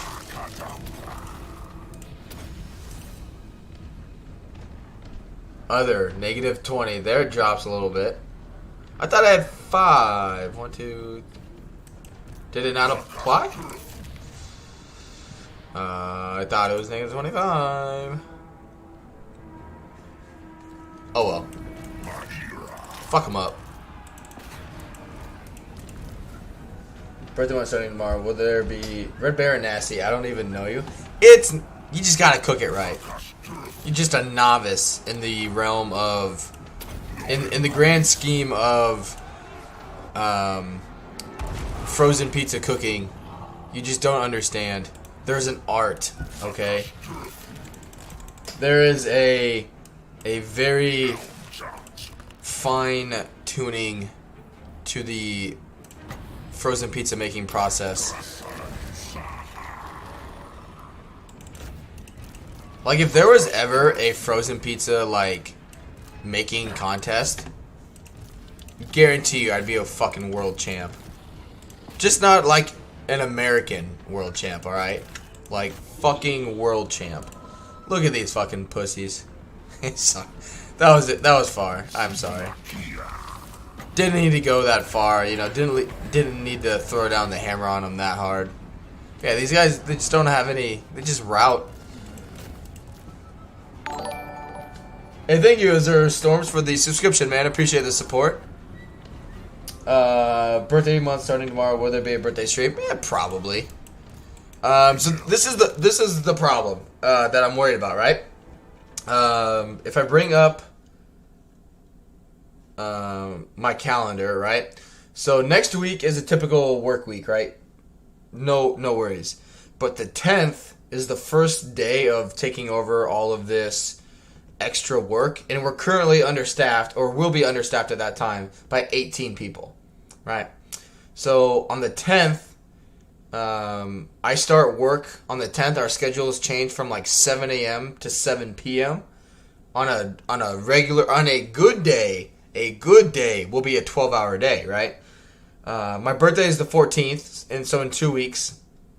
So I'm just gonna be absolutely exhausted going into that. So I want to do something. I do, you know, as a, not only for my birthday, but like, what the fuck did I get into with this job kind of thing. So yeah, I do want to do something. Hey, Jeezy boy, how we doing, man? I do want to do something. I just don't know what yet. Because I don't know if I'm going to want to just blow my brains out by the end of that week. I mean, I'm sure I will. I just don't know to what extent, you know. I'm like, oh, you know, I don't know if it's going to be like, oh, this week sucked. You know, like, hopefully it gets better. Or if it's going to be I get home and, you know, hey, sweetheart, I know you're pregnant, but I'm getting fucking blacked out hammered, you know, kind of thing. Like, I love you, but this sucks. How strong the elves are against ogres? Yeah, the ogres definitely have some issues with missile units. All right, you get over here. Yeah, Gelt.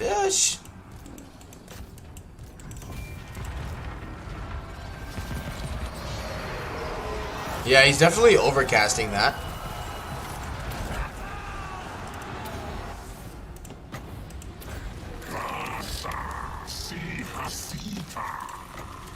Definitely overcasting it.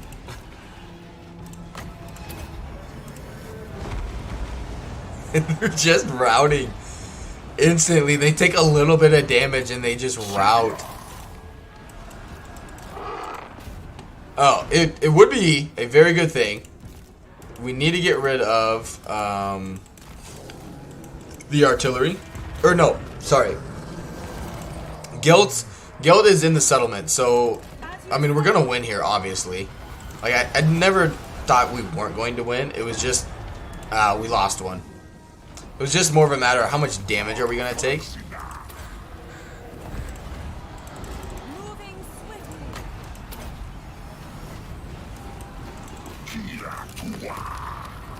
He does have that. Where frickin' is Gelt? I'm just gonna pop. Where the fuck is he? Oh, there he is. Okay, he's right here. Okay. I thought he was on his, I was about to say Sulafet, but not Sulafet. But whatever his flying mount. Alright. Get Gelt off the field. He's just being annoying at this point.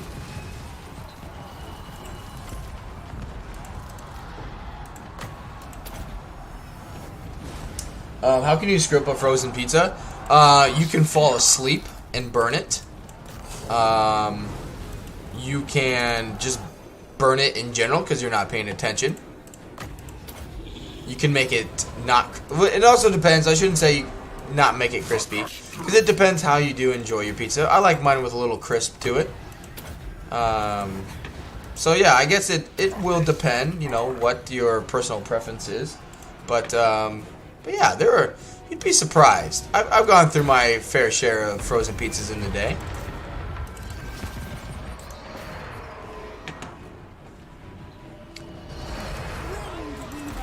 She's actually beating the piss out of him.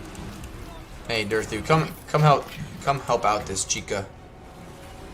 Tell you, never mind. I was gonna drop down a dwellers below, but they were gonna rout, and it was gonna defeat the purpose. Come on, army losses.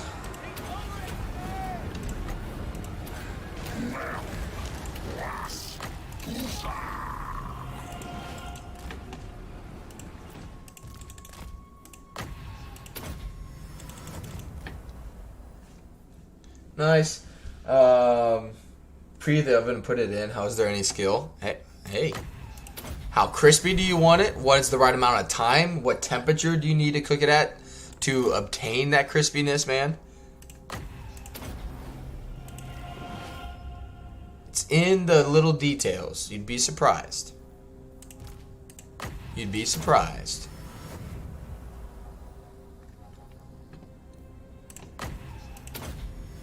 Alright, they're at full health. That's fine. And we lost whatever. Doing alright. Just... Ogres should have missile. They're all big targets. Yeah, I do like... I like a few of their units. I'm not a big ogre fan personally. It's kind of like the Tomb Kings. It's not that they're weak, but it's just how their faction plays that I don't enjoy. Like their armies are really strong, just like the Tomb Kings are strong. Ogres are strong. I just don't enjoy how their campaign progresses and plays. It's just not. It's just not for me, you know. But I mean, their cav are pretty good. The lead belchers are really good. And artillery. Honestly, it's where I've found the most success with ogres is dealing with archers. You know, elves. Is bring artillery. You may not be able to get rid of the whole missile unit. But at least you can soften them up a little bit and, you know, get them a little weaker. That way when your units do get there, they either rout easily or they're just easier to kill in general because of that. So they bring missiles, you bring melee and artillery. That would be my recommendation. Which, yeah, I should have 5. So there's 1. 2 is 10, 15, 20, 25. Is there a cap to it that I don't know about? Alright, 5 times 5 is still 25 the last I checked.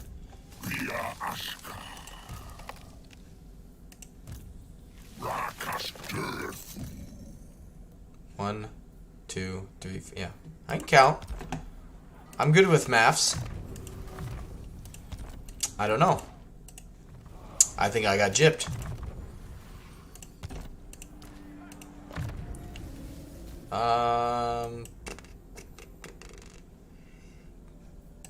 Yeah, give him some more. Just get more ammo. Why not? All right, Durthu. Yep, that's good. Yeah, that's not bad. I mean, we fight a few force battles from time to time. It is Lilith's will. Alright, you come in here. you go in there. I need a blade captain for some movement. Blade captain reporting. How is this conversation unbroken? Don't diss the frozen pizza. Oh, frozen pizza is no. Your request is reasonable. No, frozen pizza is. If you went to college or depending where you're from, if you call it university, whatever, if you've never had like a drunken frozen pizza experience, you are missing out. Whether you make it or a friend has made it, it's just something you gotta do in your lifetime, I like the general playstyle of ogres. It just sucks doing sieges. Thanks for the tips, brother. Yeah, no problem. Yeah, in terms of sieges, I mean, even for sieges, I would use the artillery or lead belchers to just have them keep destroying the towers, and then just bull rush them. I mean, a lot of the sieges will be difficult for archers to shoot accurately. A lot of it's, with how these sieges are built, there's a lot of obstructions in the way for like units, not necessarily towers, but the units. So just kind of use the setup of the settlement itself to your advantage, and just get up in their face as fast as you can. Wish they would add another Slanesh Lord. Fighting elves with glass cannon units is not fun. I'm actually playing a Slanesh campaign in my own time. Marauders. I was wondering about that as well in my campaign. Because obviously the demon. Oh, we gotta get rid of this one. Like obviously the demonettes are really strong, right? But they just with the high elf range, they just die too quickly. Because they're shot to shit. They're at half health by the time they even get to the enemy, right? But yeah, I'm telling you, Marauders, the shields help. Yeah, try out Marauders. They're pretty good. They're not gonna like be your damage dealers. I should talk about that more. They're not gonna be your damage dealers, but they're going to soak up. They're really good at soaking up missile damage, and if they die, you just very easily replace them. Those are on the roster, but I can't play Warriors of Chaos in that case. I mean, I'm not saying it's like a do this for the whole campaign thing, but like dealing with the high elves is what I mean. Yeah, like once I get rid of the high elves, I totally, like in my own campaign, I totally plan on swapping out better units.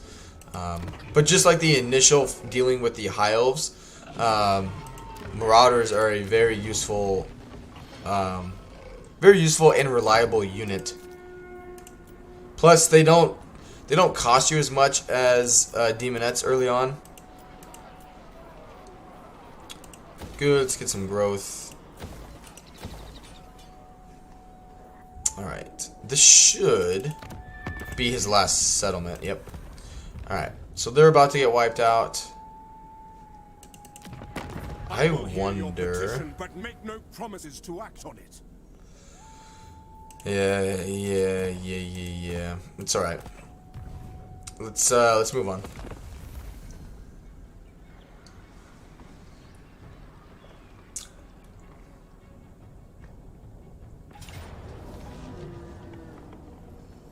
We'll have to fight this one manually, because I am in their territory.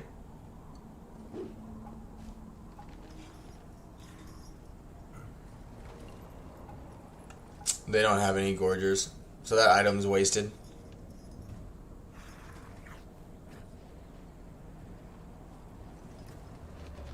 That's such a bad. 1 melee attack, 1 armor piercing damage, 10 weapon strength. That is arguably one of the worst items, if not the worst item in the freaking game. But we'll be fine, because guess what? Oh, we're ambushing them, I forgot. Yeah. We'll be fine.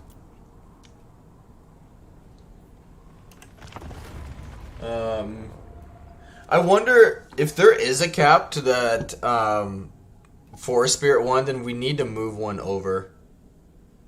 I'm kind of curious to see if it's maybe even bugged, because I have 5. We've confirmed that. I do have 5 in Durthu's army, but in the battle is only at 20. So if I take one off, I wonder, you know, because I still should have 4, so it should still stay at 20, if it'll drop it down to 15. And then in that case, I mean, obviously that sucks, but then, you know, I can spread the love with those a little bit and get more armies that are causing more leadership issues in the region.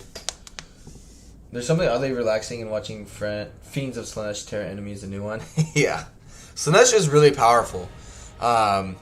You know, if you really get into their playstyle of fast pace and just leadership, anytime you can get something that reduces enemy leadership in a region or in a battle like the Forest Spirit one, take it as Slaanesh. That's really where I found Slaanesh thrives. Is not like your slow, grindy, just beat you to death kind of thing. But get your units to rout the enemies. You know what I mean? You know, whether it's going to take some time, but the faster you can get them to rout, not necessarily even rout, but get them to less than 50% of their leadership, and their armies, the enemy armies, just significantly become weaker at that stage, because like with Nakari, he becomes a Mortis engine with any unit that is wavering, broken, or less than 50% of their leadership. The Slaanesh, the Exalted Lords of Slaanesh, like the Keeper of Secret variant kind of thing, they get regeneration based upon the amount of units in an area routing.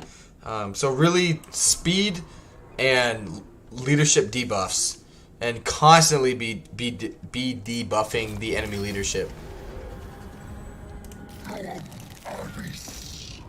Attack, all of you.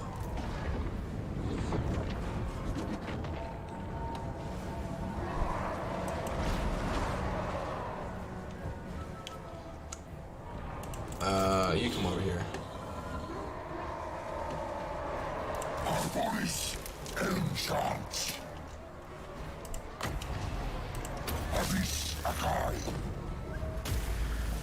Nice.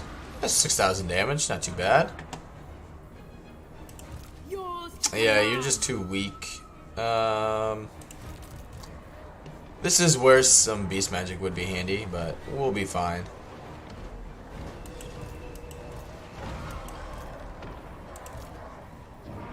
What are you doing? Get in here.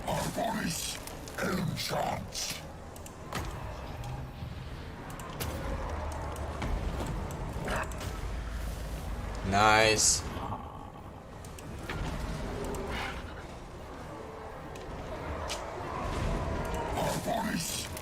This is a bonus though to ogres, is that most of their thank you Capusta for the subscription. Appreciate the support. Is like their units in general have a general loose formation, so it makes vortex spells a little weaker. Not by much, but every little bit will help. Yeah, the Dryads, they're just struggling a little bit. Ogres are one. Yeah, that was not worth it. Ogres are one of the few races too that do seem to upgrade, like not upgrade, but actually recruit stronger units. A lot of factions in the game currently just don't seem to care about upgrading their units. Like Skaven, for example, will still be recruiting freaking clan rats at turn 80 instead of, like, at least in Warhammer 2, they'd be getting weapons teams, and they just don't in Warhammer 3 at the moment. They're like, yeah, we're good. clan rats for life kind of thing. Doing tons of damage, but yeah, we need a. They've probably lost their. Yeah, they've definitely lost their ambush debuff.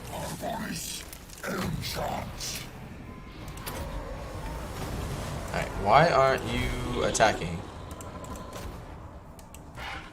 Ogres in general, though, are very easy to deal with. Because all the AI constantly just wants to cycle charge with them, so you know, you fight either in a blob or in some trees, uphill. Like, it's just very easy to derp out and just very easily beat ogres, in my opinion. Like, AI ogres are not difficult at all to deal with.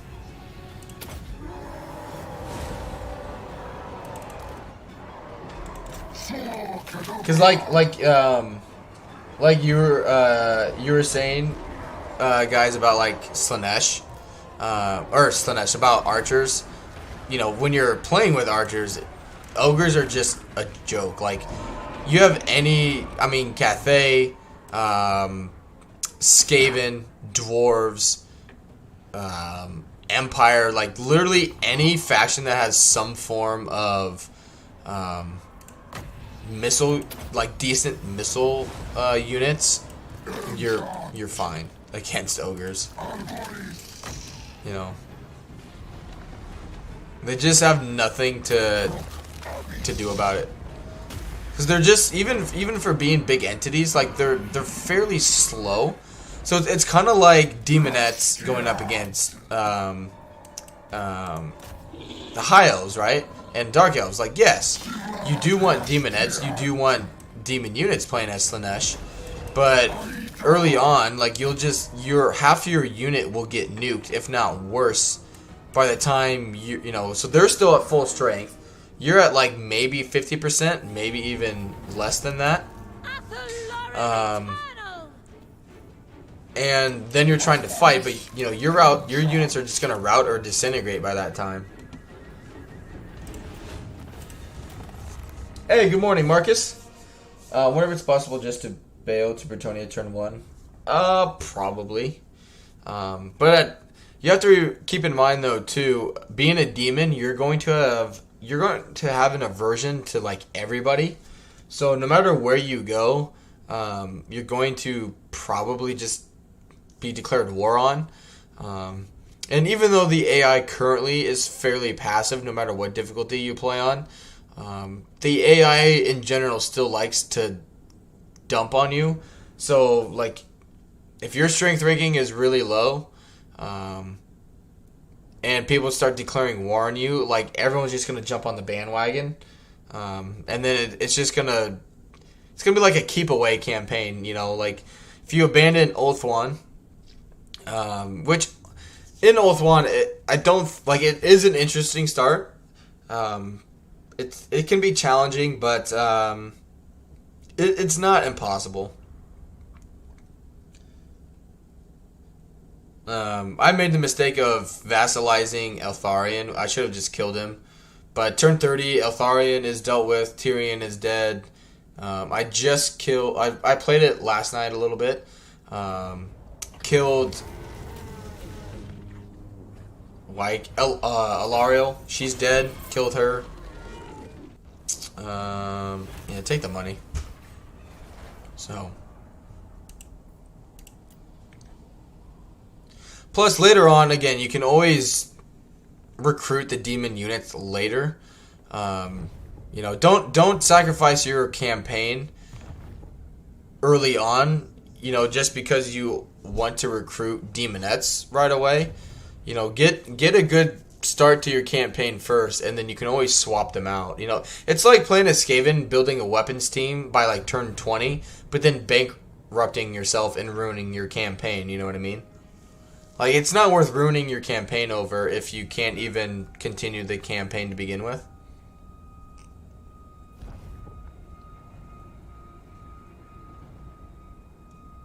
Or even, you know, mix it up a little bit. Do like demonettes and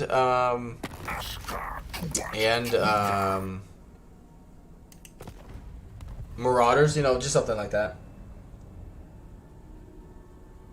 A lot of what helped me a lot is actually recruiting another lord and setting up a lot of ambushes. I don't want to say it's 100% a guarantee, but I found what really works is, you know, if you ambush the enemy over the end turn, right, and you just stay in that position, the AI now seems to remember that, like, hey, you know, I got ambushed there.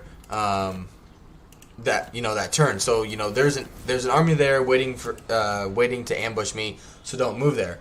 But so like if I you know, hypothetically, right, Durthu is I want to jump over here and get rid of Gelt. Say hypothetically, right, I'm in an ambush stance right here.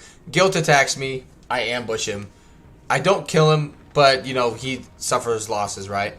And then if I stay there, you know, stay in ambush and have another lord there just standing there, the AI is going to be like, fuck that, I got ambushed there last time, not falling for that bullshittery again. But if I like move over here, set up another ambush, the AI seems to fall for it. As long as you move to a different location and put yourself in a vulnerable stance, they seem to go for it still. So like, for example, I was fairly aggressive. So after the first battle, I took the Tor Akhare with their big army in it, and then I took out the minor settlement. That way, it just prevents them from recruiting units into their bigger army right from the get-go. So like turn 2, Krace was just dealt with. Like they were gone, wiped them out, right? It's very aggressive. It can be risky because your army is weaker than that garrison, but it can be done. And then after I took that settlement, can't remember the name of this one, I recruited a lord and just set up a bunch of ambushes where I would like be over here, set up an ambush, move down here, set up an ambush, and the other lord I would have recruiting units, and Otharian just every single time, just hook, line, and sinker, man. Like every time he just kept getting ambushed over and over and over again. So it does it takes a little bit of luck, but it can be done. These are dark times. How can I assist you?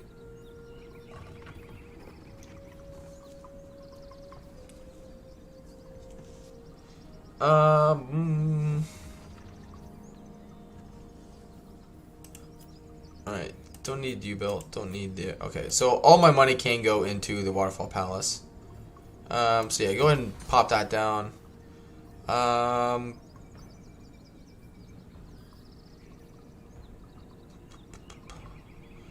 Wouldn't mind getting some archers. And I wouldn't mind trying the Blade Singers either, eventually. This campaign is something I will be continuing, you know, after I'm done streaming it. I do want to continue this in my own time. Let's do that and increase my hero capacity. Lord of the Glade. All right.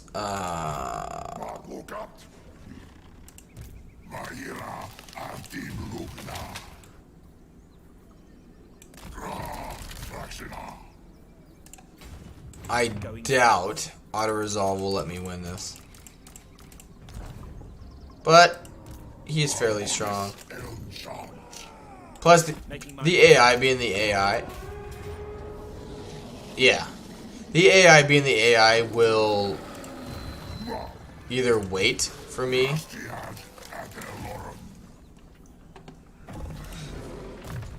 But it does take some time though to, I mean, and that's okay. Like it might take a few, you know, playthroughs to, you know, to kind of figure out what strategy works for you too. Nice. Nice. Nope. Okay. Durthu set up there.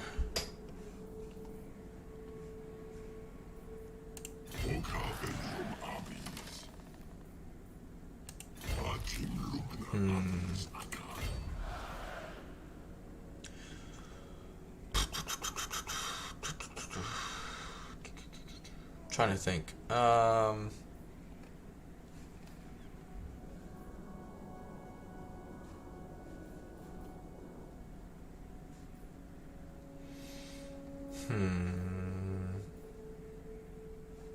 Yeah, come here. We'll, if Taliesin takes that, at least we'll still replenish over the end turn because we are allies. Speak your honeyed words. Don't see the lie concealed within. Really? Really? Sure, dude. You may speak your honey. I didn't even think to, Lord of the why does he want to confederate so badly? A traitor stands before me. Faction strength. Speak, traitor.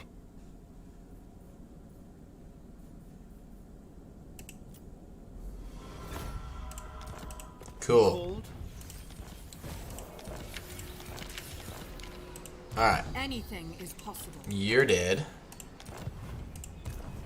What'd you get me? Yeah, I don't want you. Alright, don't want you either. Don't want, keep you. Yep, keep you. Yeah, don't need you yet. Don't need you yet. And... nice. Defender of the domain. I already have the debuff enemy one, right? Okay. But he needs one. Okay.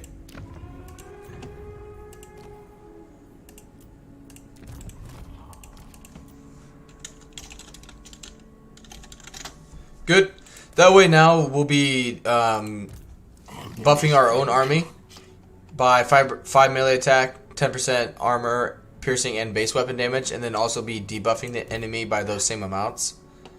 Orion, what have they done to you? No wasted points.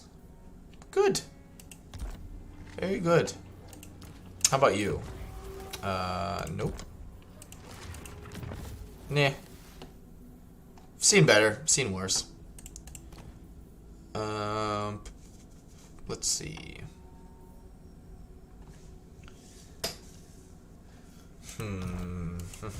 Master. I really don't want this army, because frankly it's shit. Don't get rid of the you. The other thing is though, You have my blessing. I might need to hold on to this army. These guys just don't work in this army for now. Orders? Which one would I rather have? Tactician or... I mean, I don't want either of them. So yeah, we'll stick with... It's not great, obviously, but we'll stick with this army for a little bit. Guardian of the Deepwood. Oh, good. We can see what these guys are like, if anything. If they're worth getting, basically. Nope. You garbage. Alright, gotta go see you around. Have a good one. Hey, appreciate you being here, Croak JP. Again, thank you for your support and your subscription, man.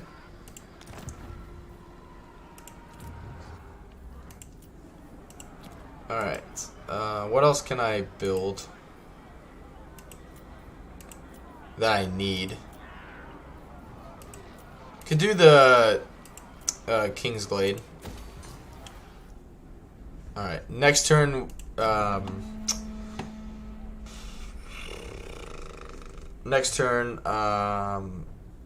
Gelt will be dealt with. Yep, we'll sack this just to get some easy cash and occupy it. And then yeah, we need to. I imagine Ikit and Morgar will come back now, since we border that area.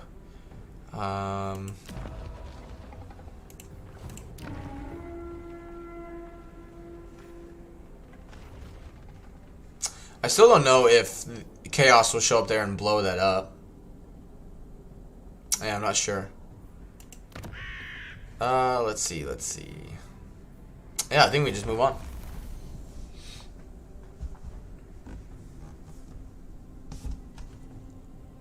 But yes, Scrag is on the defensive now. Gelt's about to be dealt with.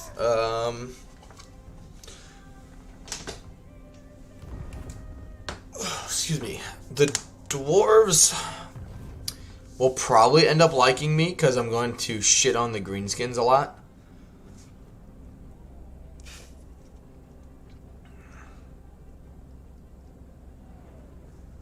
Alright, yeah, you're dead. He can't do anything.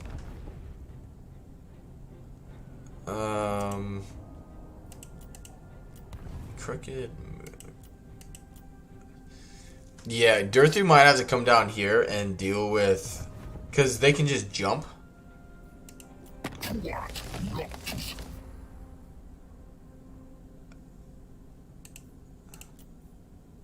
Yeah, I can't confederate her.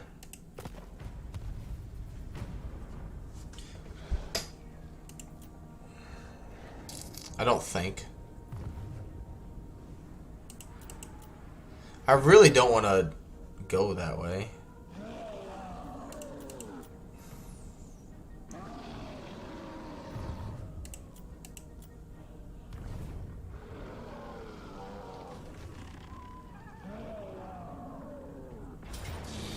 Oh no! We are winded, or we are tired, which is not going to be good. You'd think they would learn, you know, you really would. You think they would learn. They tried to do this yesterday too, and it, you know, it just did not work for them at all. But yeah, I need to keep recruiting with this with this lord, and just get him some units so we can just get rid of this fucking rogue army.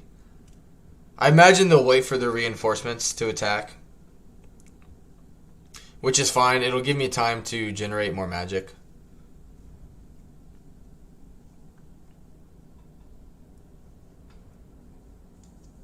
But yeah, I'm not sure what I'll end up doing. Thinking about it, you know, I haven't really even realized like my birthday's in 2 weeks. So yeah, I don't know what I'll do because it'll be right around the update time, you know, a few days before it. So I don't know what I really want to do. Yeah, I don't know.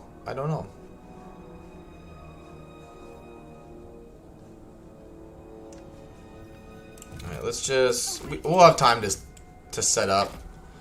The other thing, I guarantee you probably... I don't know if they're even going to come and march at me, to be honest. I won't be surprised if they don't. Let's just put it that way. I will not be surprised. But yeah, let's go into the trees. Hey, Dave, welcome to the stream.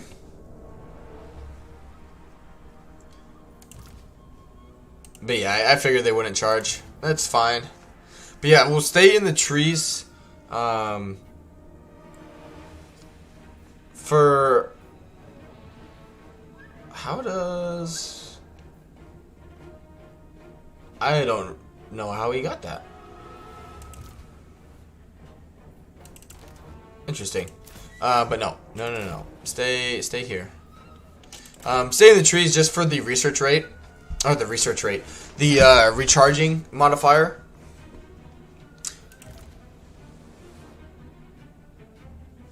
But yeah, it's all melee. And we need, as long as we stay healthy, that's the big thing here. As long as this guy stays healthy, we'll be fine. Because we got some dwellers below. We can back up a little more. Maybe. Which when we win here, we'll get should get a heroic victory.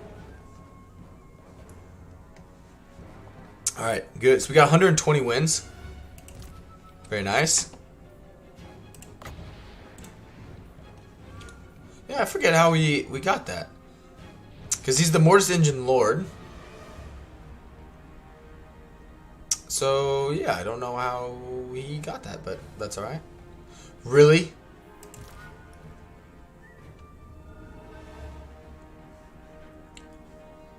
Alright. So yeah, the Mortis engine will very slowly get rid of the Shaggoth.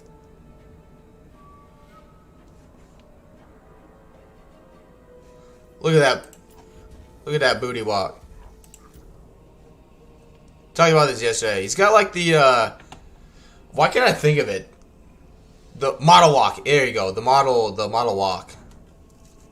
Yeah. There you go. There you go. Fuck, I don't know why that was so hard to think of.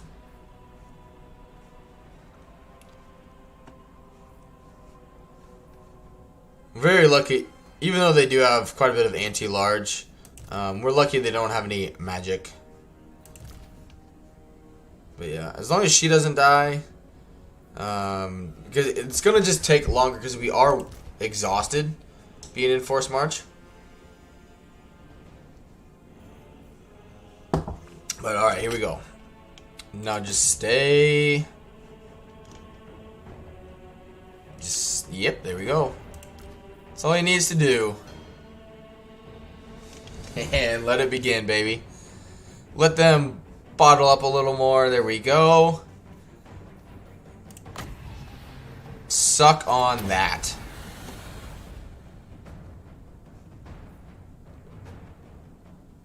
Oh yeah, look at that.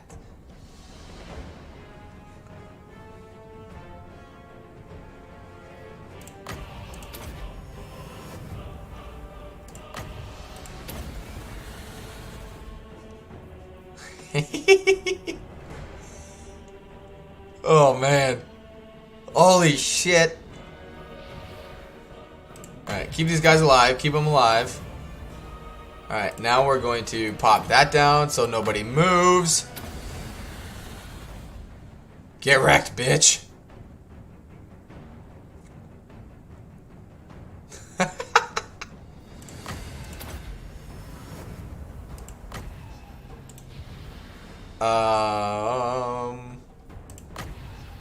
There's not like, I guess that area is okay for a Dwellers Below, but other than that, I think it's just Mortis Engine time.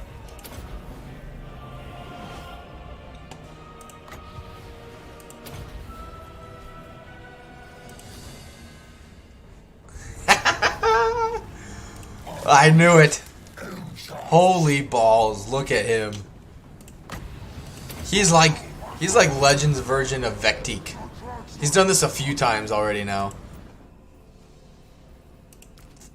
Fuck yeah.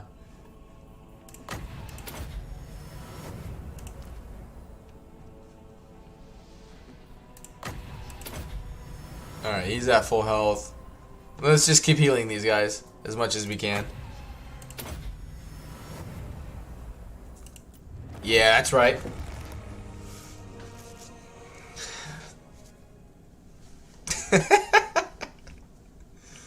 Oh man. 2 casts of Dwellers Below and we had like 80,000 damage. That was insane.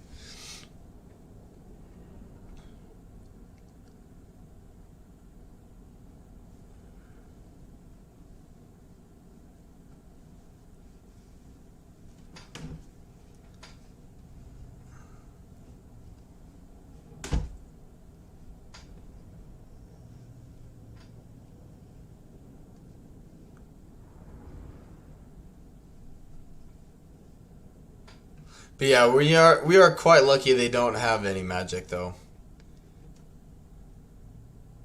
Bombardment spells against this type of army would be very deadly. Very, very deadly.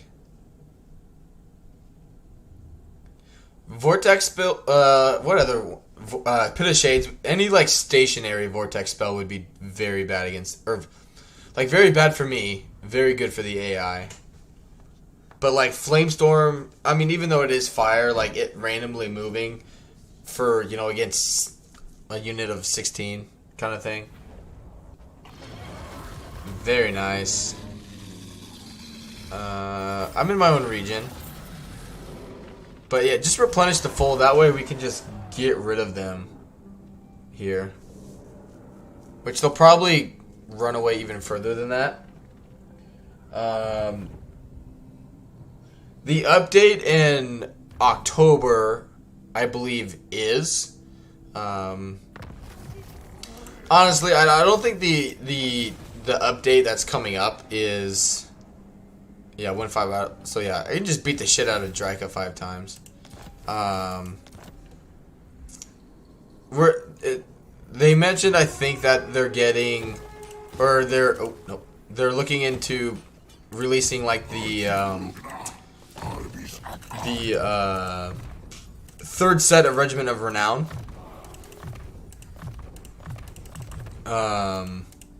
But other than that, I don't think they're adding in any other units other than those at this stage.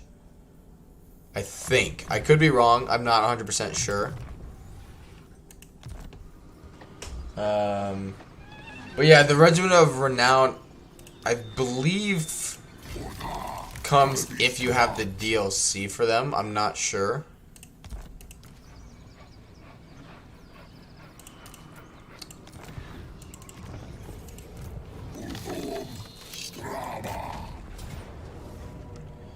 You'd think you guys would learn.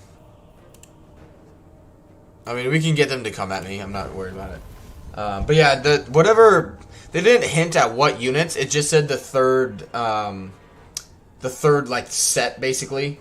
Because they had the first one that came with Immortal Empires. They released the second one, the second wave of Regiment of Renown in the last patch. So yeah, set, wave, whatever. But just general units, I don't think they're adding or removing any.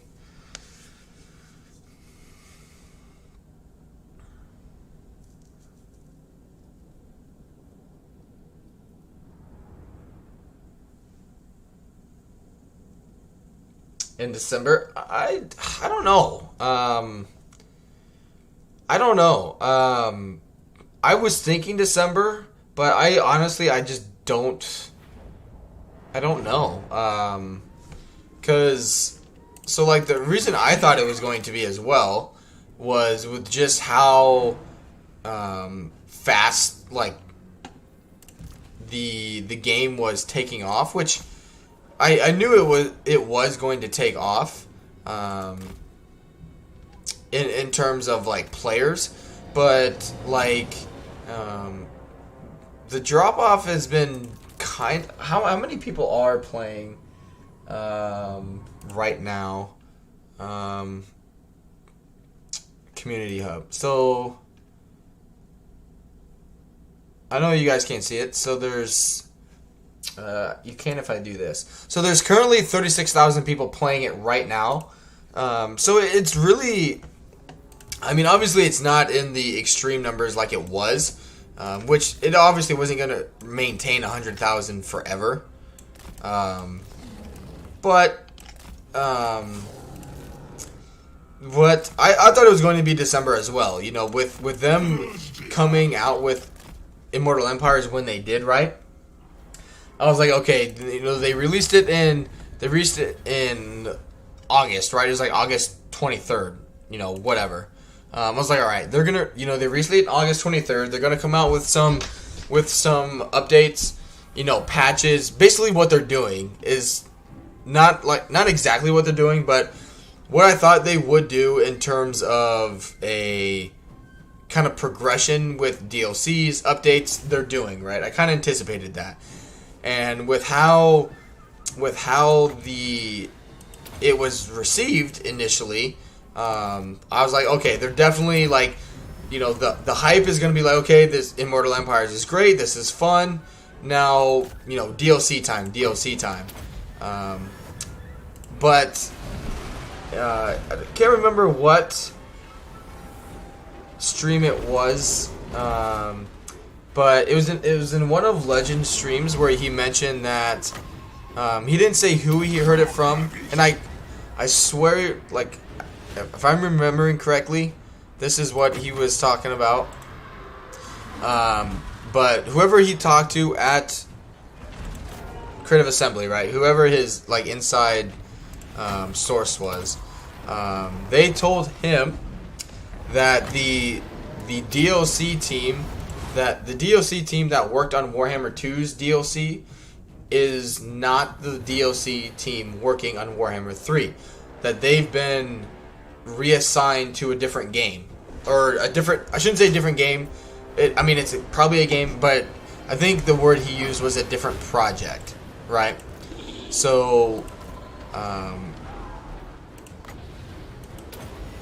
thought at first it was going to be like December, because I just thought in general it would be a great like Christmas time kind of thing to do, right? You know, like, hey, the game's been out for a few months, it's Christmas time, here's the first, you know, real DLC, like big DLC for the game, you know, kind of thing. I thought that would make sense, it'd be great, but now that a different DLC team is working on the game, I just don't know. I hope it's Christmas still, Christmas or New Year's time-ish. I think that would make sense, because I still think if they wait too long, then people are just going to get more impatient than myself and other people already are being. You know, like, you know, especially with how long it's taking them to get some of the patches out and whatnot. And I get it does take time to do all that stuff. I'm not saying it should be within a matter of days, but I think if they wait too long, you know, to release certain DLCs like Chaos Dwarves, just the ones off the top of my head, Chaos Dwarves, Nagash, the region south of Cathay, you know, the longer they keep delaying those, the more, like, you know, they need to be releasing DLC, but in a timely manner. If they just keep like taking forever to get stuff out, you're gonna lose, you know, people sticking around and continuing to play the game, you know. Because like the Warriors of Chaos was a rework itself, and yeah, it was a DLC, and it's great, but I feel like people are already kind of bored of that DLC, to be honest. Is kind of how it's the vibe that I'm getting from the vast majority of, like, not only in my streams, but like other people's streams as well. People seem to be pretty like yeah, the Warriors of Chaos DLC was fun, but next please, kind of thing. That's the vibe I'm getting. I could be wrong, but that's how I feel about it. And so I think they need whatever DLC it is. It doesn't necessarily have to be Chaos Dwarves, whether it's Chaos Dwarves or Nagash or whatever it may be. They need to get on it. You know, like, it needs to be sooner rather than later.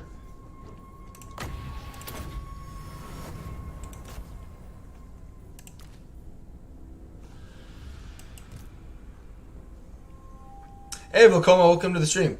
I'm wondering what kind of settlement battle fixes they're doing for October patch. Yeah, I don't know. Honestly, you know, if they don't do anything with the victory tickets, like, whatever, I still think victory tickets are a thing that they need. If they don't want to get rid of victory tickets, whatever, but they need to get rid of the double victory ticket location in major settlements. That would be, at the bare minimum, they need to only have one major, you know, like in the minor settlement sieges. Like, just have have 4 victor, like you, even in major locations, right? You can have 5 whatever points, but only have 1 like main like defending location, and just get rid of victory tickets. I think that's stupid. Like give the defender a bonus for holding that location. Still give the player bonuses, or the AI bonuses for capturing locations, whatever. But get rid of victory tickets, or at least get rid of having 2 locations that provide victory tickets. I'm more worried about what they're going to do with, excuse me, the AI aggression and the AI cheats. That's more what I'm worried about. Like, I think the game is, like the majority of people, it's pretty easy. But with I'm just worried because of how the extremes they've been doing, right? Like they've taken some things that are really strong and they nerf it into oblivion. So I'm worried that they're gonna take the AI as it is now and just make it like a ultimate endgame crisis mode where it's just a fucking ball ache on difficulties. You know what I mean? Good. Get the fuck out of my realm of things, please. Like for example, I like the fact where would be a good example. I like the fact that Morger has probably had this army for the majority of this campaign, right? I like the fact that this Ungor Raider, who has probably never fought a battle in his life, doesn't have 9 tiers of experience, right? I like that aspect of it. I hope they don't bring that back. Just to make the enemy units stronger and harder to deal with. I think the enemy getting gold tier experience in 5 turns on the higher difficulties is stupid. That's not fun for me personally. I think that's just annoying. It's just annoying. That plain, straightforward, honest opinion of it. It's annoying. That's not fun. It doesn't make it more challenging. It makes it annoying. So don't bring that back. I think Legendary Varad AI became tier 9 in 3 turns. Like, yeah, that shit. Don't bring that back. I think that was just bad. It's bad. Don't bring that back. And so I'm worried that with them wanting to kind of do the quick fix a lot of the times here lately for certain things, I feel like that's what they're leaning towards doing, and it's just going to piss a lot of people off. I just think it's the wrong way to go about making adjustments for the AI, I think. Empire City is one of the best maps if you think about location. Diplomacy needs definitely tweaked a little bit. I like it telling you having these options, the quick deals. That's great. I think they need to get rid of this distance thing. I fucking hate that. The distance thing doesn't make sense. It doesn't. They need to redo the baseline evaluation hatreds, across the board. It's just incredibly stupid. But yeah, distance is stupid. I can't remember what campaign. Oh, in my high elf campaign, right? Distance is stupid, right? Tyrion wouldn't take a non-aggression pact with me after spending about 80 influence on him. Wouldn't take a non-aggression pact with me due to distance, even though I had 70 relations, positive relations with him. But he also wouldn't trade or take a trade agreement with me because of distance. It's a fucking trade agreement. Why the fuck should distance matter, considering you don't have to, connect via ports to your capital anymore? Distance should not be something that negatively affects fucking trade agreements. It's stupid. Like there are some things that just do not make sense in diplomacy, and I doubt it's going to be changed in the next patch. It's very annoying. Very annoying. Recruit. Rather, they recruit better armies than leveling up low-tier armies faster. I think that is something that is easy for them to fix. Like, we've talked about it before, but like Skaven still recruiting clan rats and Skaven slaves at like turn 50 or 60. Like, they can just revert that back to Warhammer 2, where they actually, you know, recruit brood horrors, hell pits, weapons teams units, you know, all that lovely stuff, you know. You know, they don't need to bring back the gold tier experience in 2 or 3 turns. That's just stupid. You know, like, I think there are ways that they can make the enemy army stronger and smarter. Like, for example, just have them recruit better units, you know, later in the campaign. That's an easy fix. That's something that they did in Warhammer 2. Not sieging out a settlement for 10 turns. That's an easy fix. You know what I mean? Like, you can easily change that, I feel like. You know, you don't need to, you know, it's not going to take you a month to make those few changes. That would ultimately make the AI stronger. You know, having stronger armies, they would be less likely and less inclined to siege out an enemy. Like, the Celestial army that I just wiped out, in the last stream, they sieged Paravon for like 6 turns. They had 20 units going up against 5, and it allowed me to come over here and lift a siege, you know.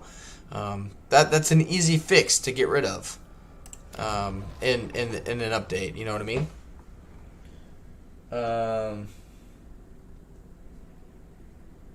Leave my next campaign, I'm going to install a no towers mod.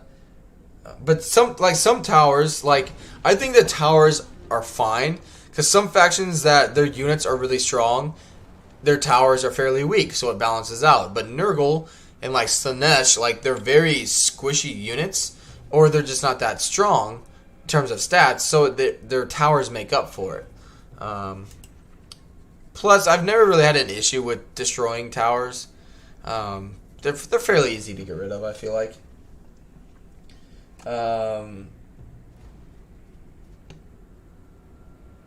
Take the plunge.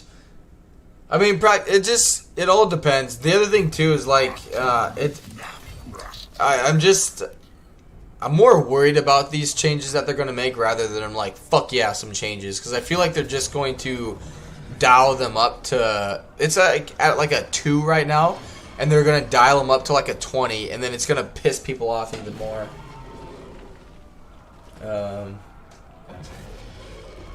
Yeah, I can recruit all of this. Yeah, like, they can recruit that, they just choose not to. That's what I'm saying. Probably keep the towers if I have a faction that actually has missile units, or turn them off ones that don't, or flying units.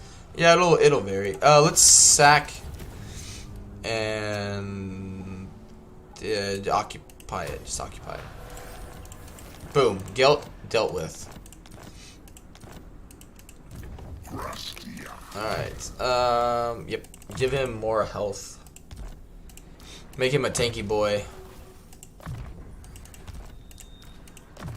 I'm just more worried that they're going to bring back things that they got rid of. Just not because it's a good thing, but out of sheer convenience.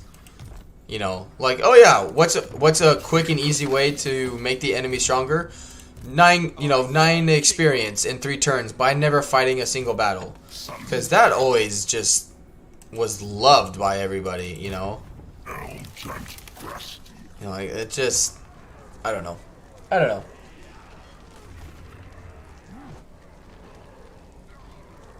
If you watch, yeah, they recruit good armies if they have high-level cities. Problem is, usually AI don't prioritize capitals and just rush minor cities. Yeah, I can see that. They also, I wouldn't mind seeing them get more growth cheats, just so they develop things quicker, you know. Welcome to the stream, Styrek. Welcome. Alright. What do I want to do with Orion? Because Morgar, like, his army is not a threat. It's Morgar that is the threat. Because he doesn't need to be in melee for this, and he's essentially unkillable by missiles, and we have lots of missiles with Orion. I want to have AI with strong cities. Yeah, I do. I just want them a little stronger in general. Again, I'm more worried that they're just going to crank them up to an absurd amount, and then you're going to have the opposite where people are like, you know, like we talked to Creative Assembly and with Warhammer 2 about how the AI melee cheats were too horrendous, so they dialed it down.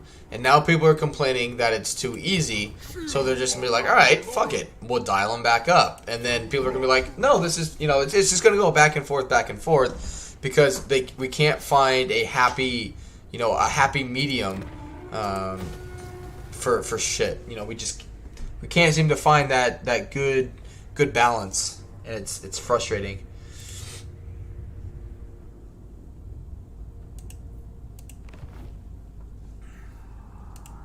Alright, alright.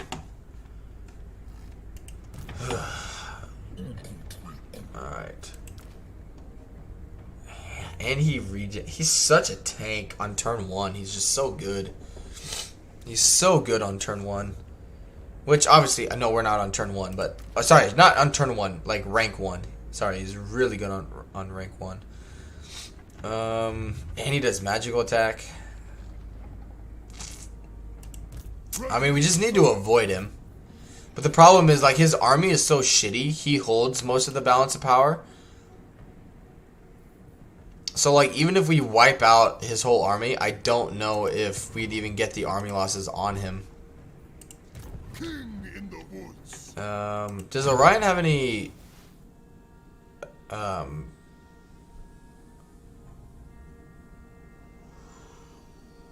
Oh, shit.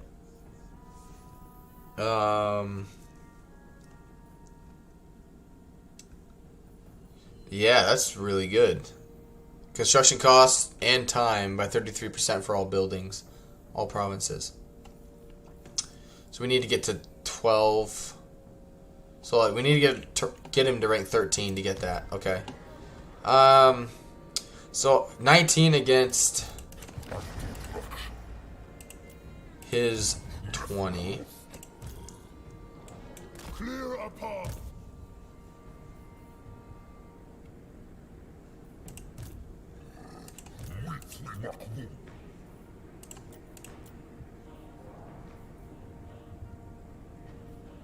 We'll be fine. We'll be fine. Probably will attack us over the end turn though. I reckon he'll attack me. What would help us the most?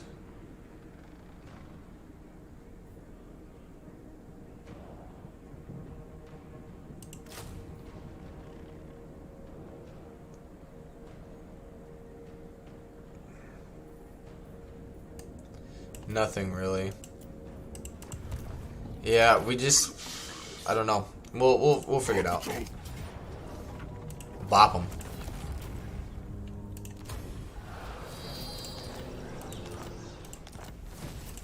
Oh well. Yep, growth is good. Good. Make the army stronger. Yep. Make them stronger. Morning man, how goes the killing? It's going pretty well today. Yeah, it's no complaints, no issues so far. Save the money. All right, Durthu has moved. I gotta sneeze. Excuse me. All right, let's merge you because we're gonna put this guy into this guy's army here. Still recruiting over here, which is good. So far, it's looking okay right now. Yes. I don't want to... even if he dies, I don't care. I just don't want to fight him.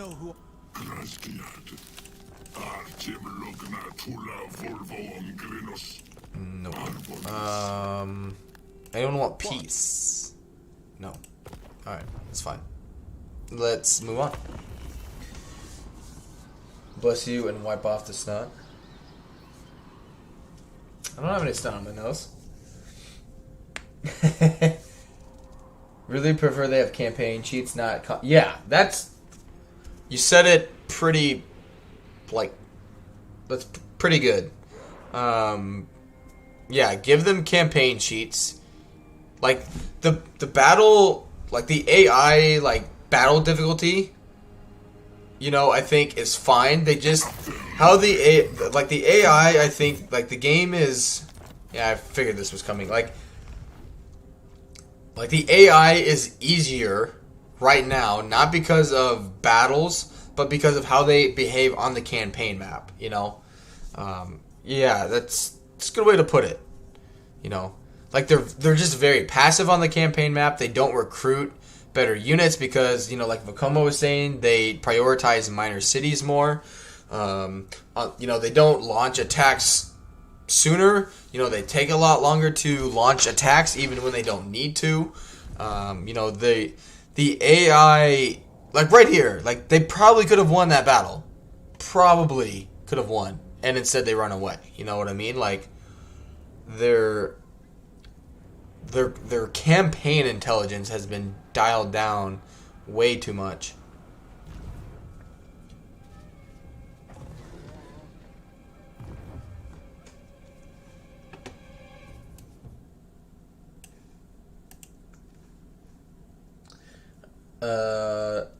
Have a good one, Cedro. Appreciate you being here today, man.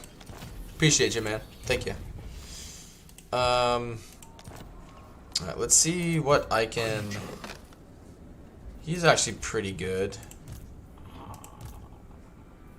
Right, you come here.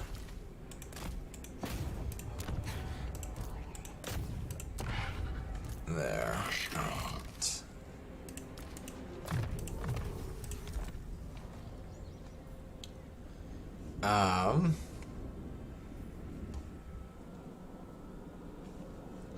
Orion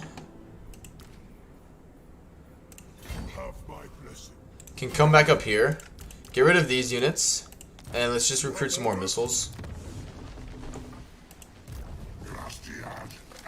He needs another... which one does he have? He has the debuff, so I need... none of those.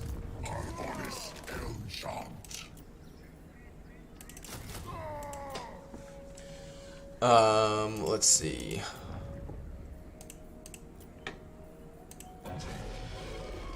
Yep. Go and build that. That'll be good for trade. Right. Yep, they're coming. Alright, since one of them didn't apply, let's put it on this guy.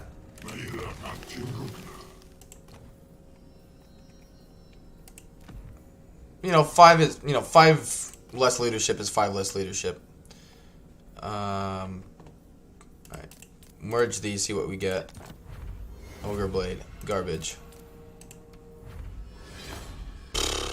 Not much better. Alright, give him that.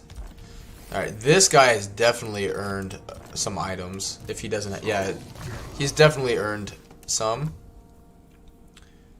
Actually, give him the Sword of Strife. That's better.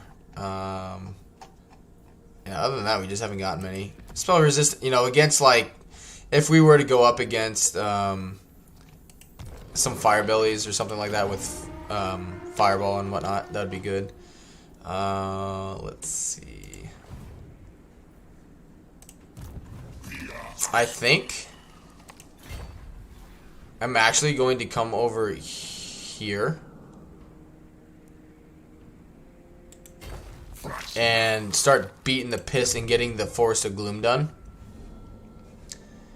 And this guy is actually going to be the Empire, like, destroyer, basically. Don't have any ports. Yep, just keep... yeah, just keep coming down this line. That's fine.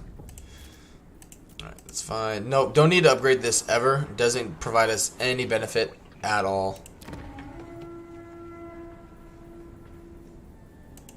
And, yep, Orion will be able to recruit next turn. I don't need these either. It's just providing me, or costing me, not providing, costing me useless money. Let's move on. But yeah, honestly, if they were just to do those few things, you know, tweak diplomacy, make things not as nightmarish in terms of confederations, the different types of penalties either need to get, either leave the penalties as they are in diplomacy, but add more positives to it. Like, do something, you know, basically either get rid of some of the penalties that I think are just not necessary, or add some things into it, you know, like whatever. Just do something that's beneficial to the player. Helm of Discord would be nice to steal.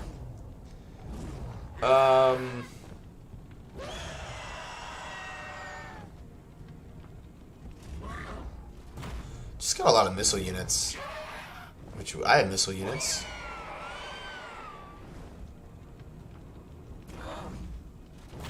Yeah, I don't want to fight it.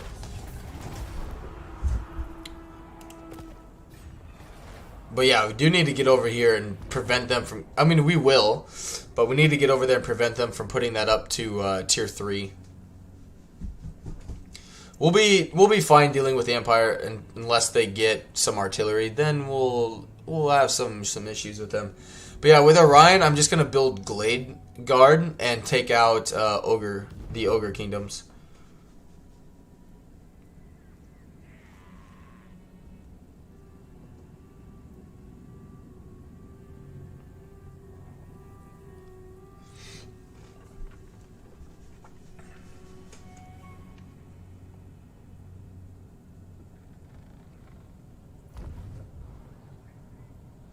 Yeah, we get an army over... Like, right now, I think they're just being very aggressive because we don't have an army over here. But, I mean, that shit will change.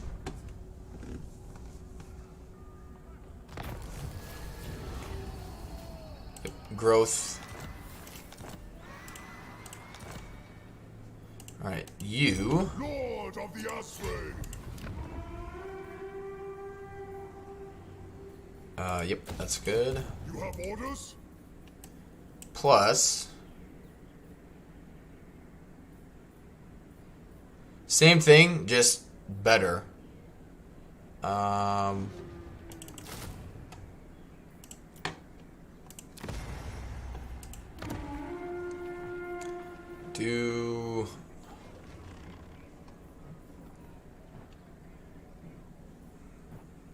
Do the extra growth for all provinces.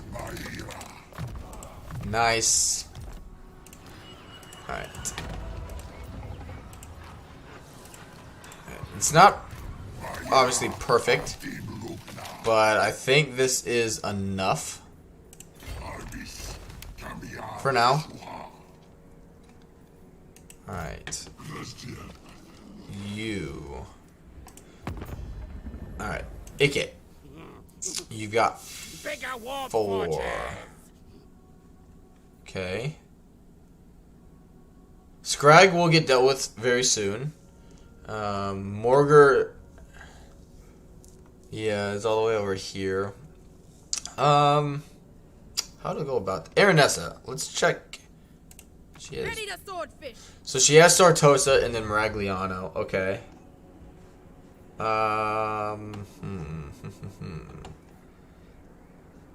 Maybe then.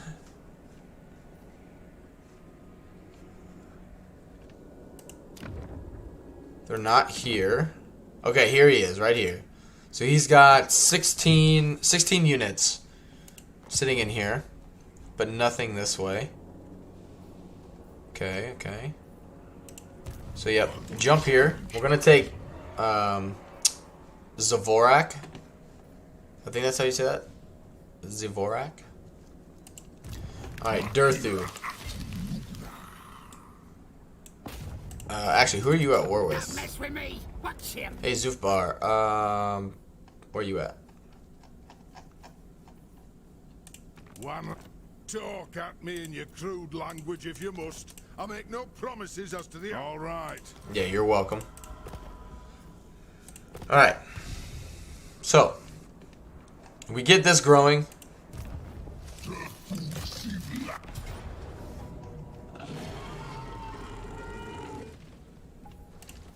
Get fucked. Yes, sir. Alright, take the replenishment.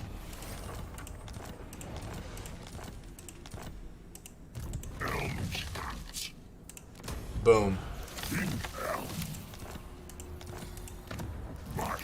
Get rid of you. Which one is this?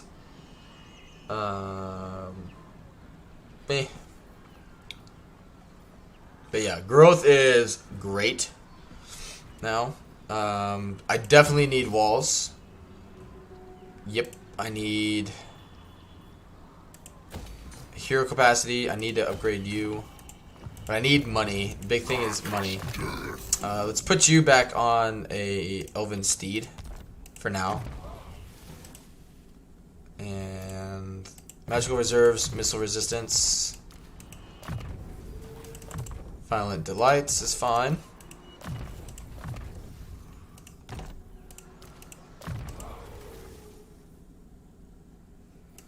Foe seeker is fine. Durthu.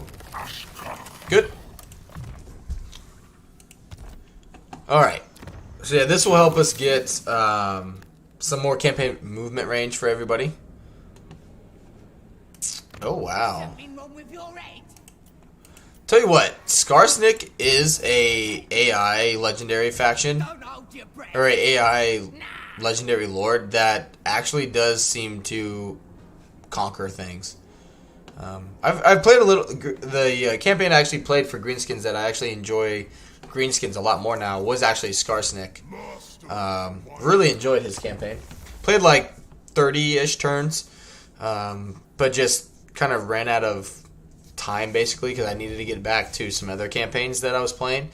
I just kind of wanted to play as Greenskins a little bit just to kind of see if I would even want to try more of the factions out. And with his new start location, his start location is really fun, I think.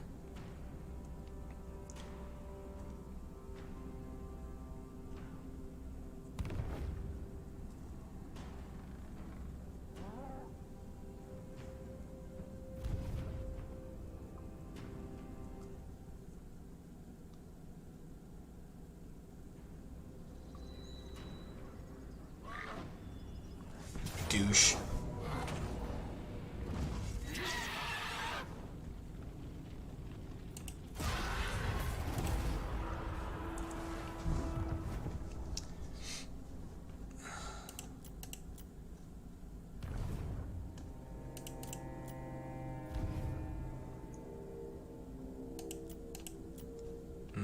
He'll retreat.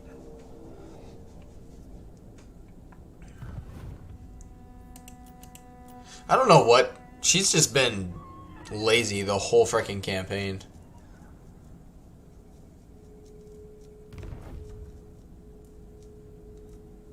Yeah, they'll take Pieldorf. See, shit like this. Like, I'm okay with this. Like, I'm losing settlements. Like, sure, don't care. Like, I'm playing as Wood Elves. Like, whatever, it's gonna happen. But, like, the fact that, you know, right there, they didn't siege it out, that's fine. But they just need to have the AI do that more often, you know, if that makes sense, you know. A lot of times they just sit here for no freaking reason.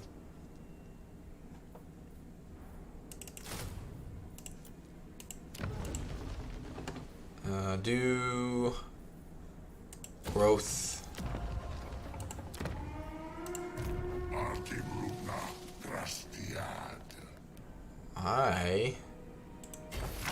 Yeah, you didn't want to attack me. Alright, Durthu. You can barely reach him. 32, Alright, so let's sack Ackendorf. Get some money. Good. Alright, let's give that one to you.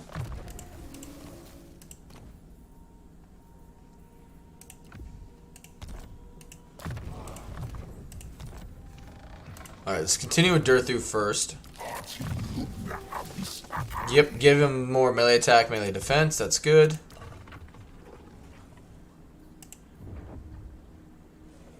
Okay, so I need to take one.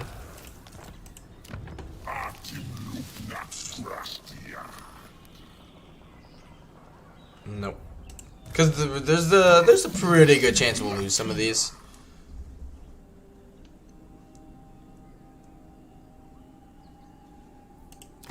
But yeah, at least it'll start growing now. Speaking of growing, that will help our economy. Yep, just hold on. I shouldn't have left. Fuck, a duck. Fuck. I wasn't thinking, guys. Alright, he's got to go in there.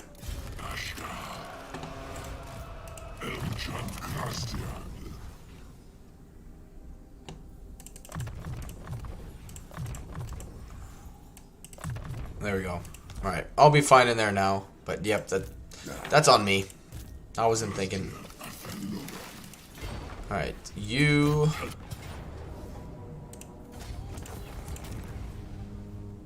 Sack and occupy it. Damn, another one. There we go. Alright, let's give you another one.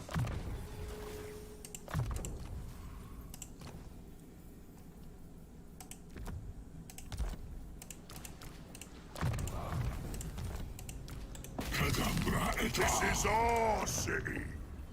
Ours. Not today, Junior. Alright. Arguelon. Let's do growth. Hold off on that for now. Hold off on that. Yeah, just save the money for now. Alright, Durthu is done for the turn. He's done for the turn. Yep, that's fine. Orion is still recruiting. I think it's all good. Alright, they just blew it up. That's fine. So, okay, it still does happen on turn 45. That's fine. But this one's not really that great anymore. I can't remember what it was in Warhammer 2, but this just doesn't seem as good as it used to be. Really, I want the Richwood one is okay, but really it's the Sacred Pools for the replenishment rate. Which other one? Obviously, the Force of Gloom is good for campaign movement range. Income from all buildings is, 12% faction-wide isn't bad. Recruitment cost isn't bad, but not a necessity. And these ones are okay. Each one individually isn't that big of a deal, I feel like, but put them all together and it'll make a big difference. So we'll see. I think check diplomacy. I don't think it's gonna matter though, because I still have the Confederation penalty for another turn. So let's move on.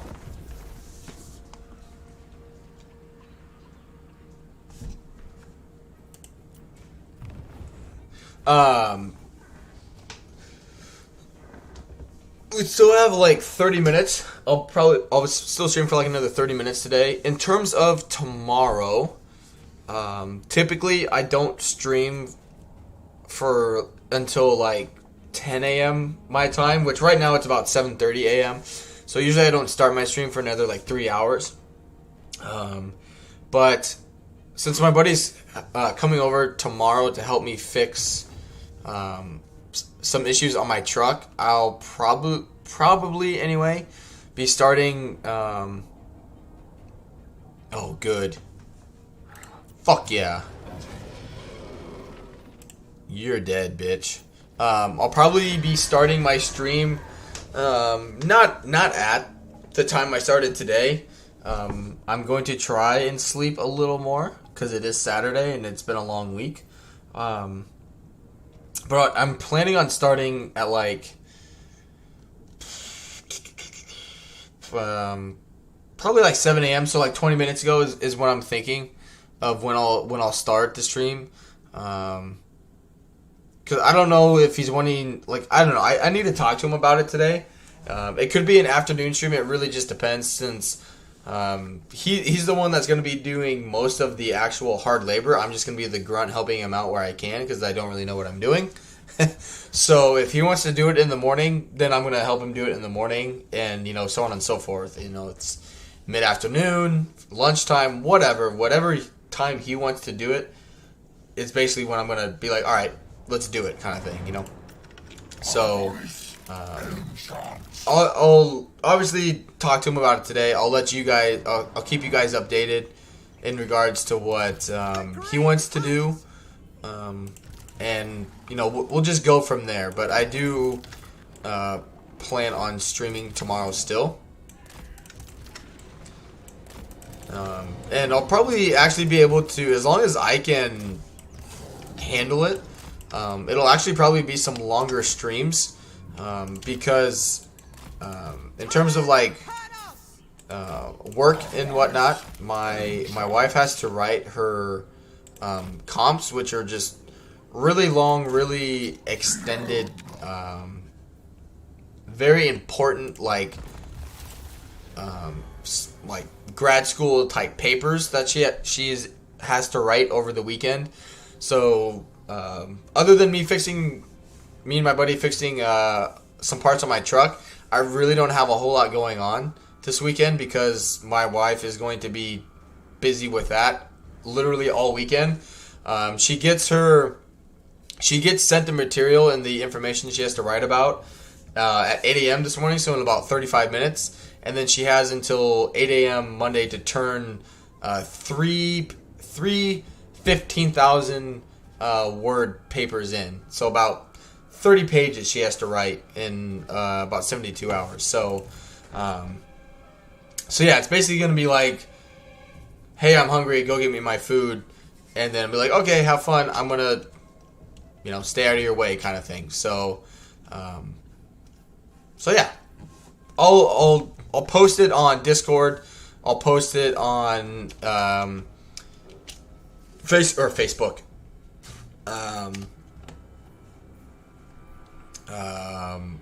YouTube as well, to let you guys know when I'll be starting it and whatnot. So, I was wondering why I was going so slow. I should have just done a freaking Dwellers Below. I'm silly. Just delete those guys.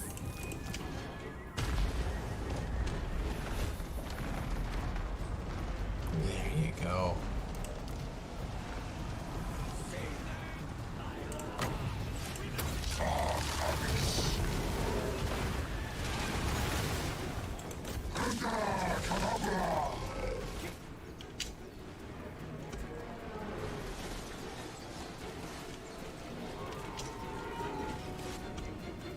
Nice. Alright, let's just...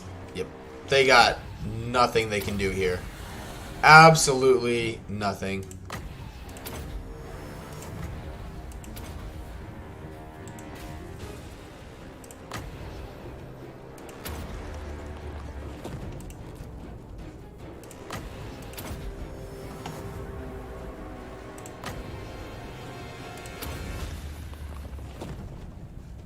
Nice.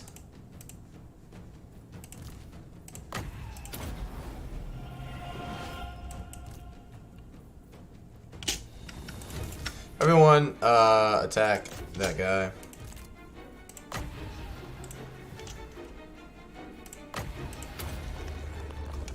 Nice.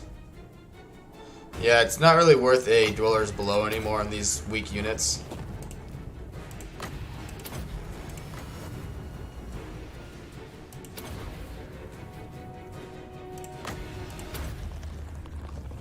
Even though we're not killing entities, it's okay.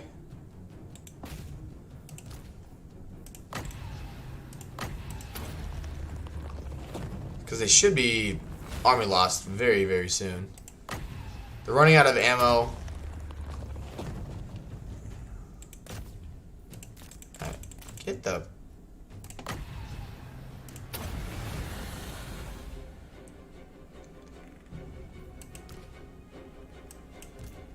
There it is.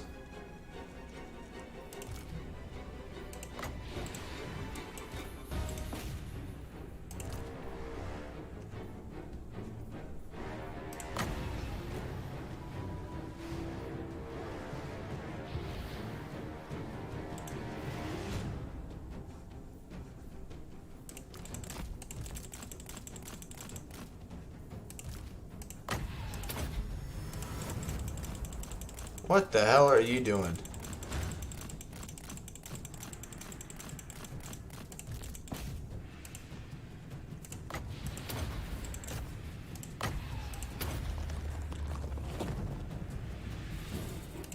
There you go. Alright. They do have some archers. There we go.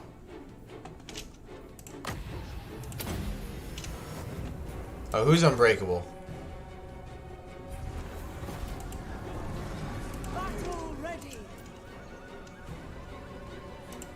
Close victory, my ass. Oh well. That's why I jumped into my own province though too, so that way we would replenish. How was that a close? Okay, I used all my magic. Whatever. But unfortunately, he doesn't die. He just gets wounded because he hit rank 20. Yeah, that was I used all my magic, so whatever.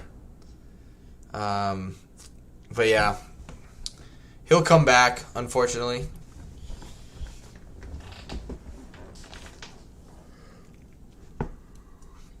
The good thing though is too, like our garrisons are so small, they don't get much experience fighting my settlements. Which, because he was already ranked 20 when he started attacking me. So, you know, even if we were to lose all these minor settlements that have like a garrison of like 4 or 5 units, it doesn't really matter. They won't, you know, they're not really benefiting anything from it, and I'm not losing anything unless it's a resource settlement.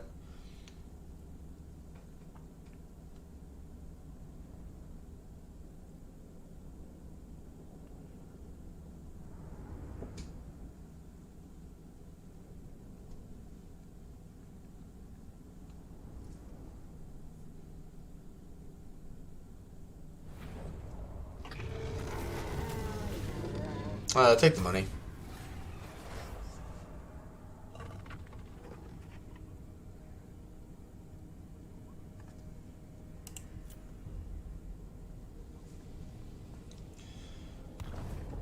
Good. But yeah, I plan if... yeah, I'll talk to my buddy today about the plan for tomorrow, and then once I figure that out, when I get home tonight from work, it'll probably be another late day. So the announcement will come fairly late. Most of you guys will probably be asleep. But it will be out there. I will put it out on my Discord as well on YouTube on the community tab. So you guys will know basically what time I plan on streaming tomorrow. Whether it's in the morning, late afternoon, that kind of thing. And yeah, we'll just kind of wing it, you know. If it's in the morning, you know, depending on what time he wants to start, because it should take us a few hours to fix the things that need fixed. But and depending too, even if we do it like during midday, so like, you know, lunchtime, and we get done at a decent time, I might do a second, like, smaller stream. I just don't know. We could take all those off, those heroes, but I don't have enough lords to really be bothered to do all that with, but I should do it. Yeah, he doesn't need that. Doesn't need that. Doesn't need that. Nope. Nope. Nope.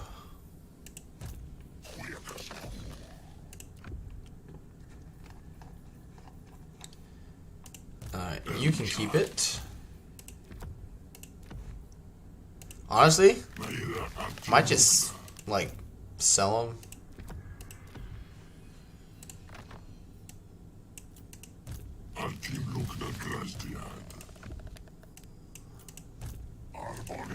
All but a few, anyway.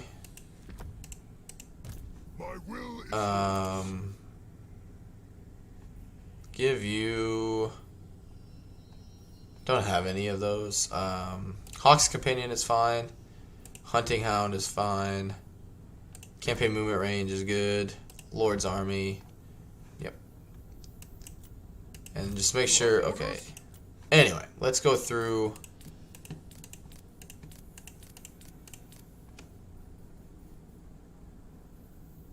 keep that. That's not bad.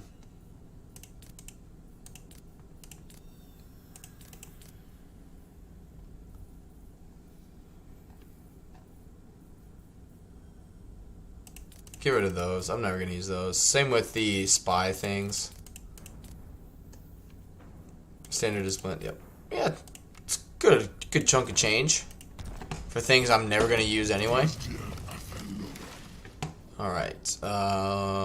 Yeah, we'll get rid of that camp. Ooh. Okay. He needs to keep recruiting, so get that done. Keep recruiting there.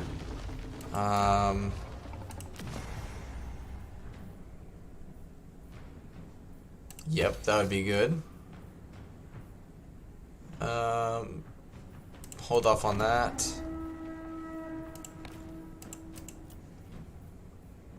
Money.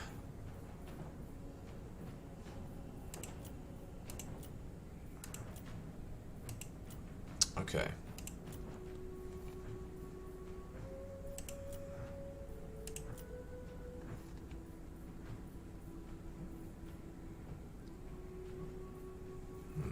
Vols and full. Yeah, get some Zotes. That can be my dragon, like, recruiting province, too.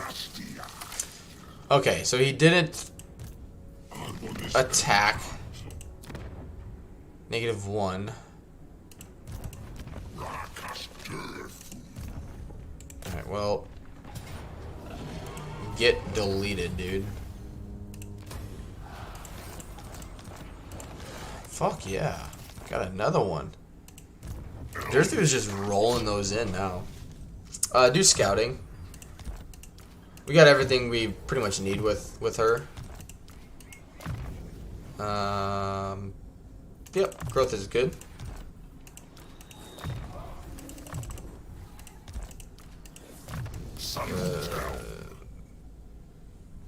Yeah, get Deadly Onslaught first. Okay. This guy... God, this guy is such a freaking beast. Alright, give him a Forest Spirit. Just made our army much stronger.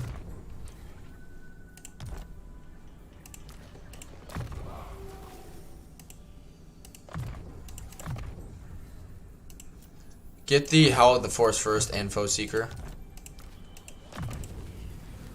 Yep, regrowth, campaign movement range. Very good. Alright, very good. That's one thing I always forget to do, sell my onion. Yeah, I've really started to pick up on it. Really, because of this campaign where, like, I've noticed, like, a lot of things aren't that useful. And so I've, obviously because of that, I've started...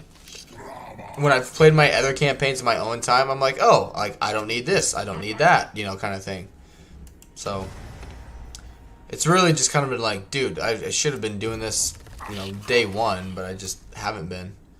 Because I've been lazy. I did it a lot with, when I played my Manfred campaign, a few days ago, I did that a lot, and I was like, oh, like, a lot of these little ancillary things you get kind of fucking suck. and you just, you know, get that money.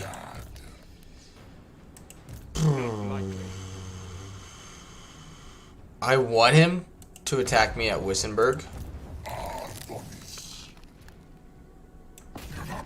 You're dead.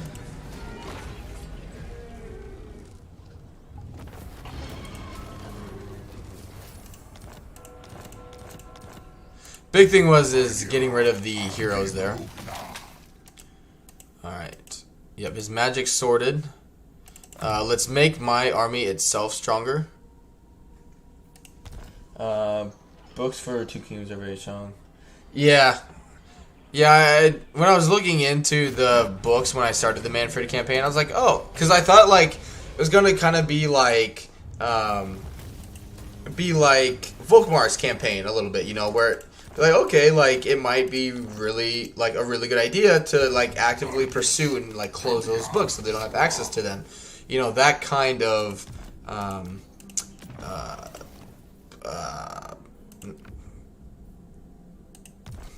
like bonus. Sorry, I couldn't think of the word I wanted to use. Like a buff for their campaign. Like, yeah, you really want to focus on just getting rid of, you know, of those books, kind of thing.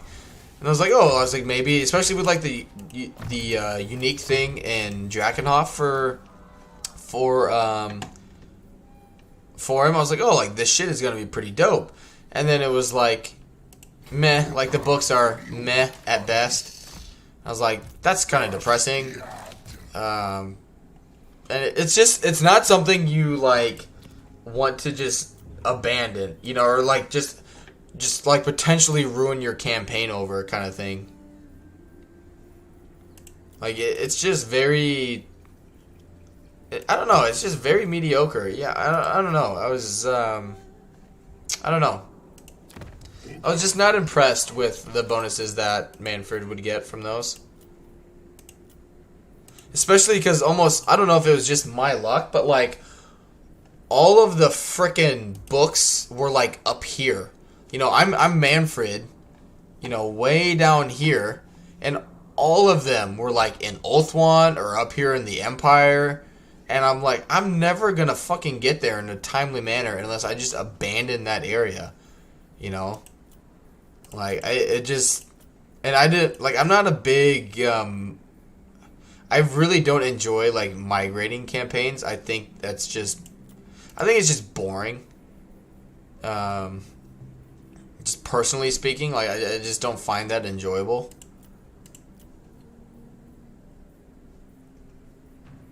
Yeah, get the...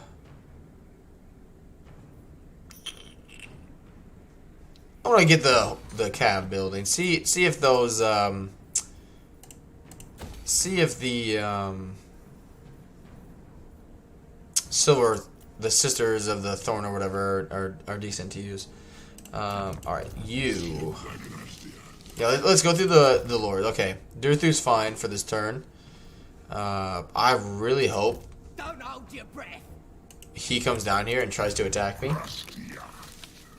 Because the AI continues to seem to underestimate me. Garbage.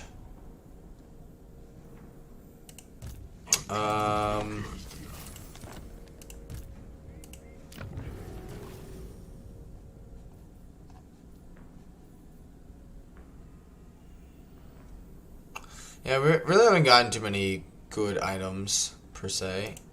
Let's take our chance on this one. That's poop.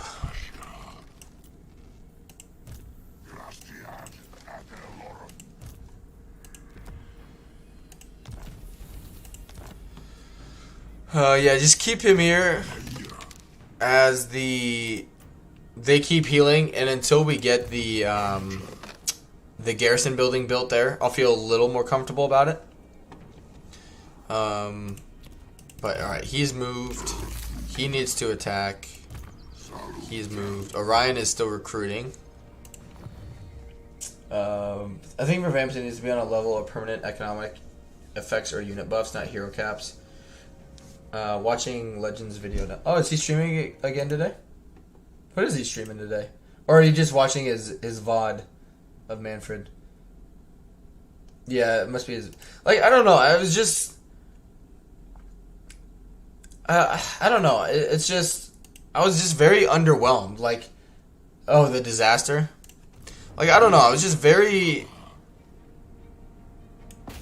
You know, like, for them to make it kind of a big part of his campaign. You know, kind of like with Volkmar. I know I haven't played Volkmar just because I'm not a big Empire player. But, you know... Ooh. He's going to get there, though, and obviously not going to be able to attack it this turn. But, I don't know. Like, I hope for...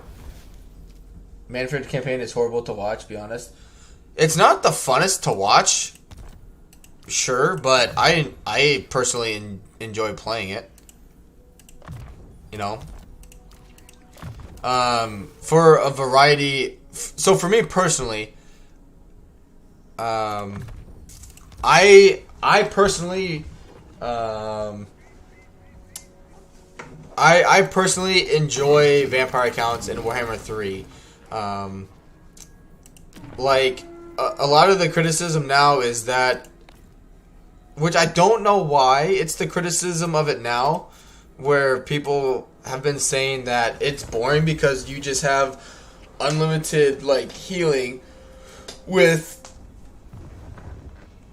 excuse me, that you have unlimited healing with like zombies and skeletons, and that all your armies are just, you know, zombies and skeletons, you know, whatever. Hey John, welcome to the stream. People like whining.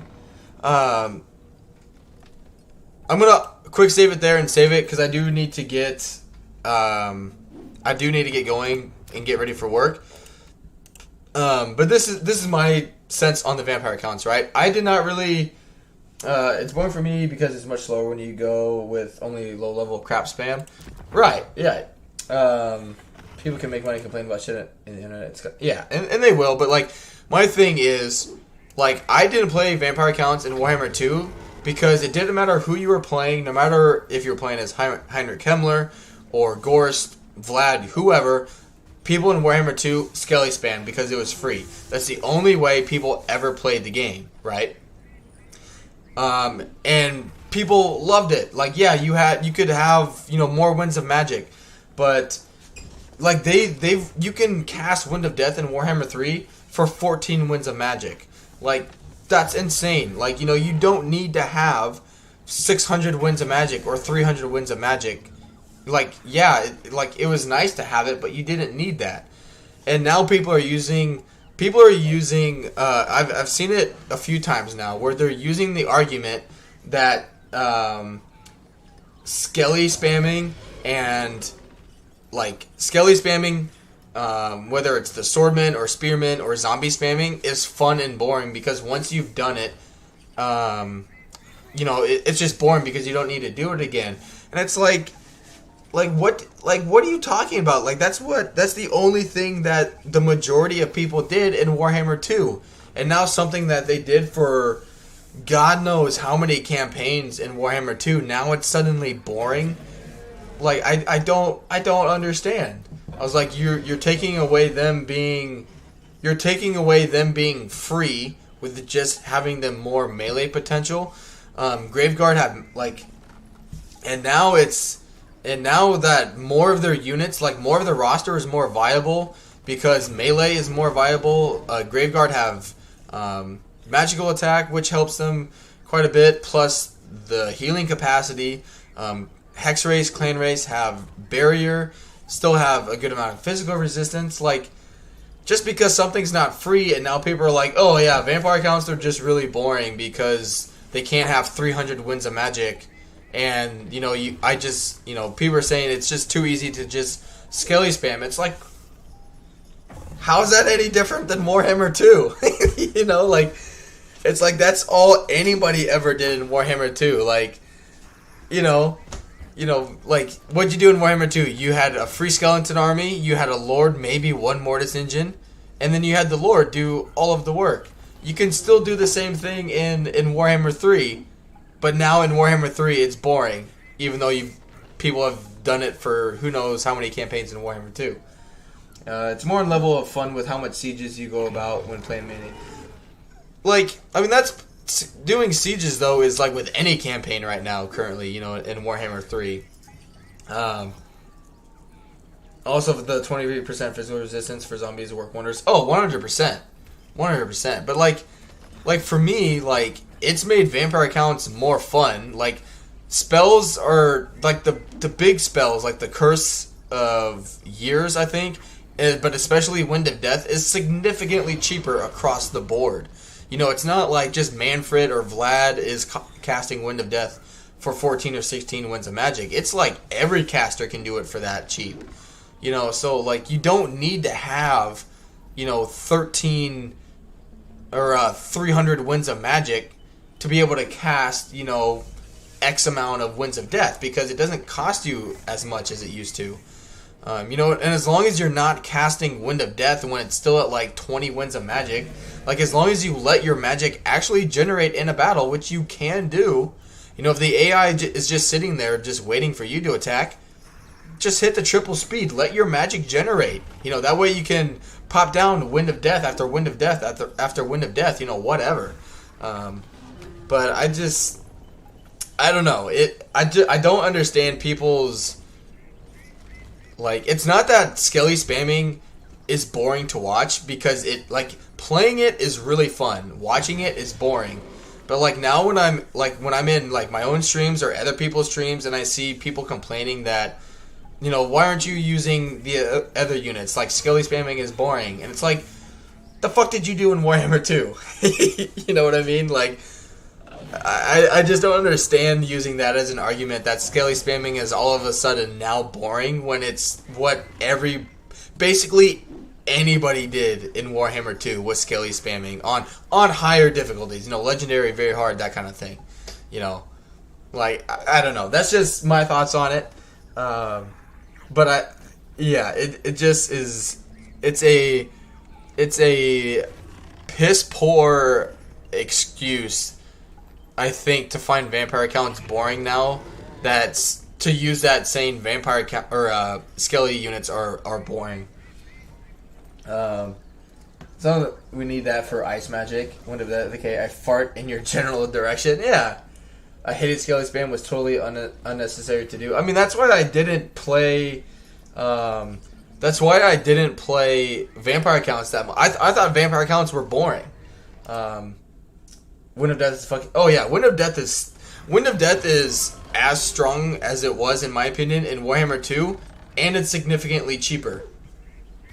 You know, so I really don't know why a good amount of people now hate vampire accounts compared to Warhammer 2. I think they're better in Warhammer 3 than they were in Warhammer 2. Like, the fact that you can actually utilize a faction's entire roster, how is that ever a bad thing? You know, like, what's another faction that, okay, like Wood Elves, great example. You would never use, you know, what are we, turn like 40 something? What are we at? Turn 46, you would never see Dryads and Treekin in Warhammer 2. You would see missile units or Treemen at this point. You would never see this kind of army at this stage of the campaign. You know, people would hate the Ogre Kingdoms in Warhammer 2 with the melee cheats in Warhammer 2. But you don't hear people griping about it because they are good in Warhammer 3. You can utilize more units than just one fucking unit.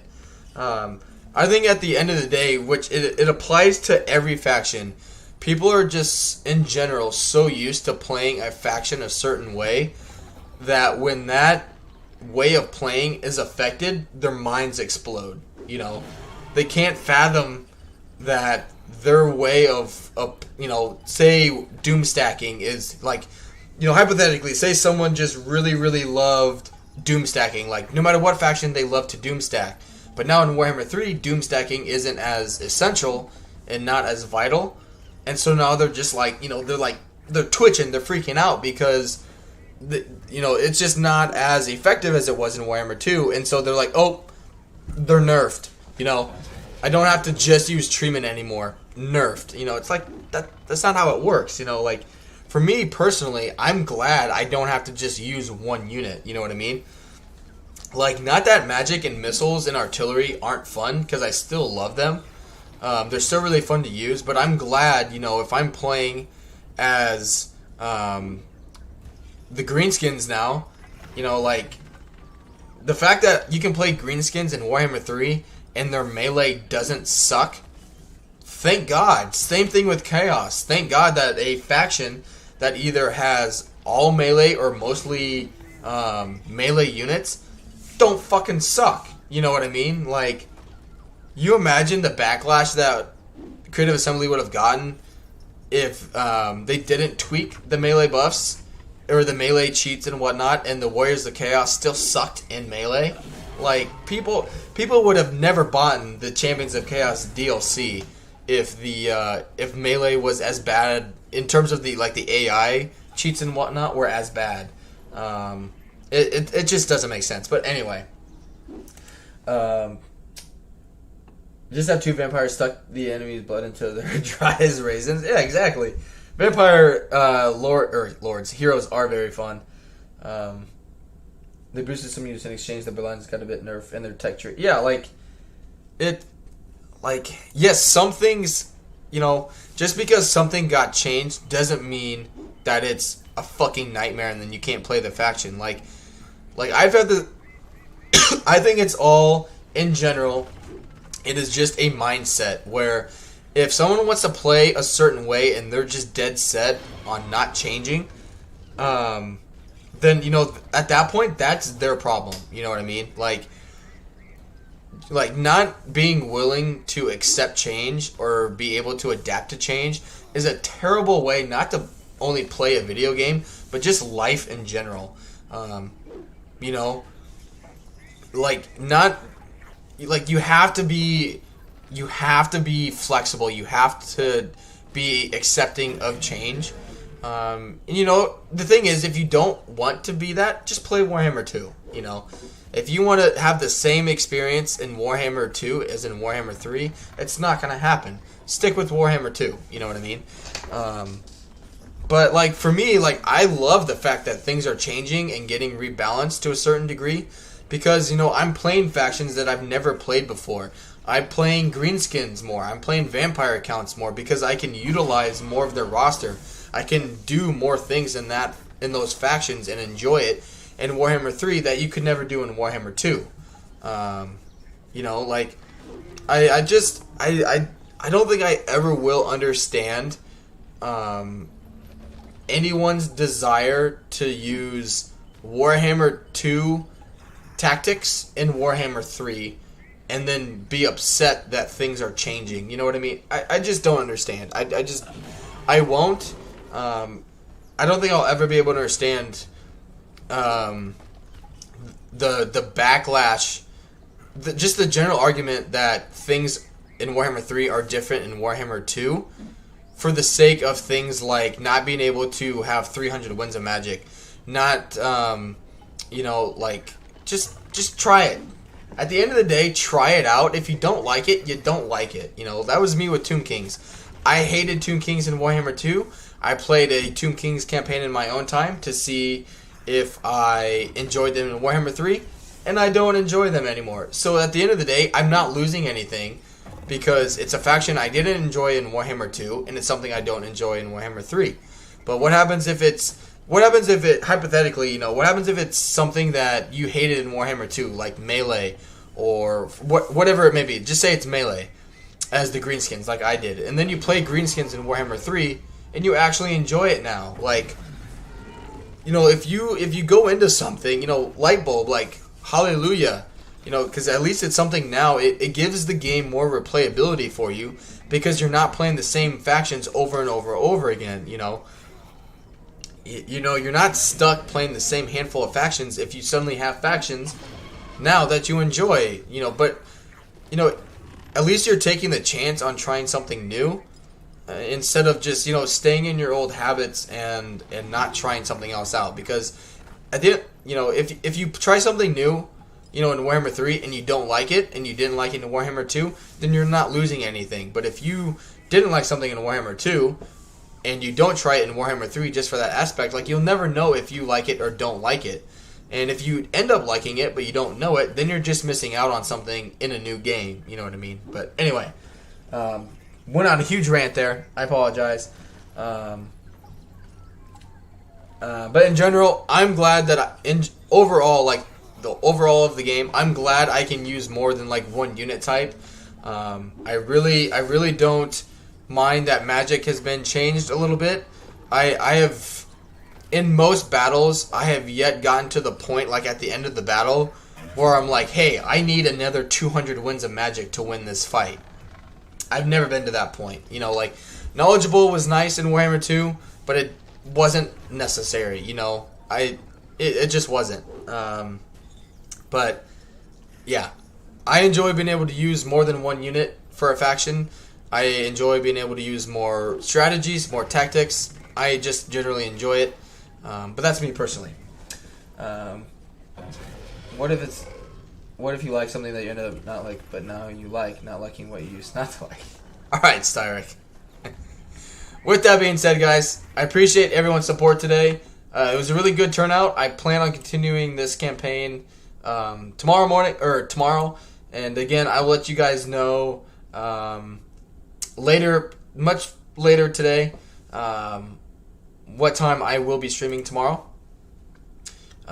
It'll just depend, again, what time my friend wants to come over and work on my truck and fix that. Let's see if anybody is streaming in English.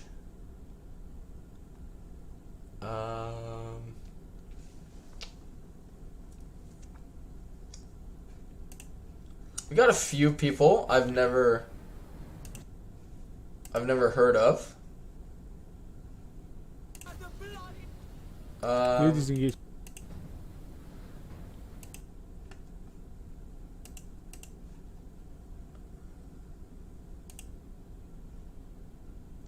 Alright. We got a guy playing as Silostra on... he's playing on Legendary difficulty, and he has the Ultimate Crisis mode enabled, and it's set to as early as possible. So yeah.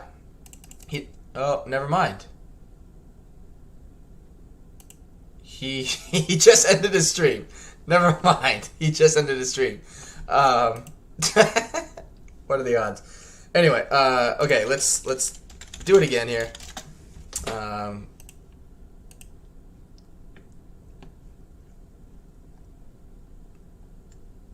All right, so yeah, there's one person now streaming in English. He's got 5 subs. He's only got one person watching him right now. He's playing as Valkia, and it looks like it's kind of like a blind playthrough. Oh shit! Don't post his own link in his own live chat. But all right, here is the link to this guy's stream. He's playing as Valkia. If you guys want to go check him out. And just get some more Warhammer 3 action in the day. But yeah, I appreciate all the new subscriptions today, guys. I hope to see you guys again tomorrow. Hope you guys will come back. And I thank God it's Friday. I hope you guys have a good Friday.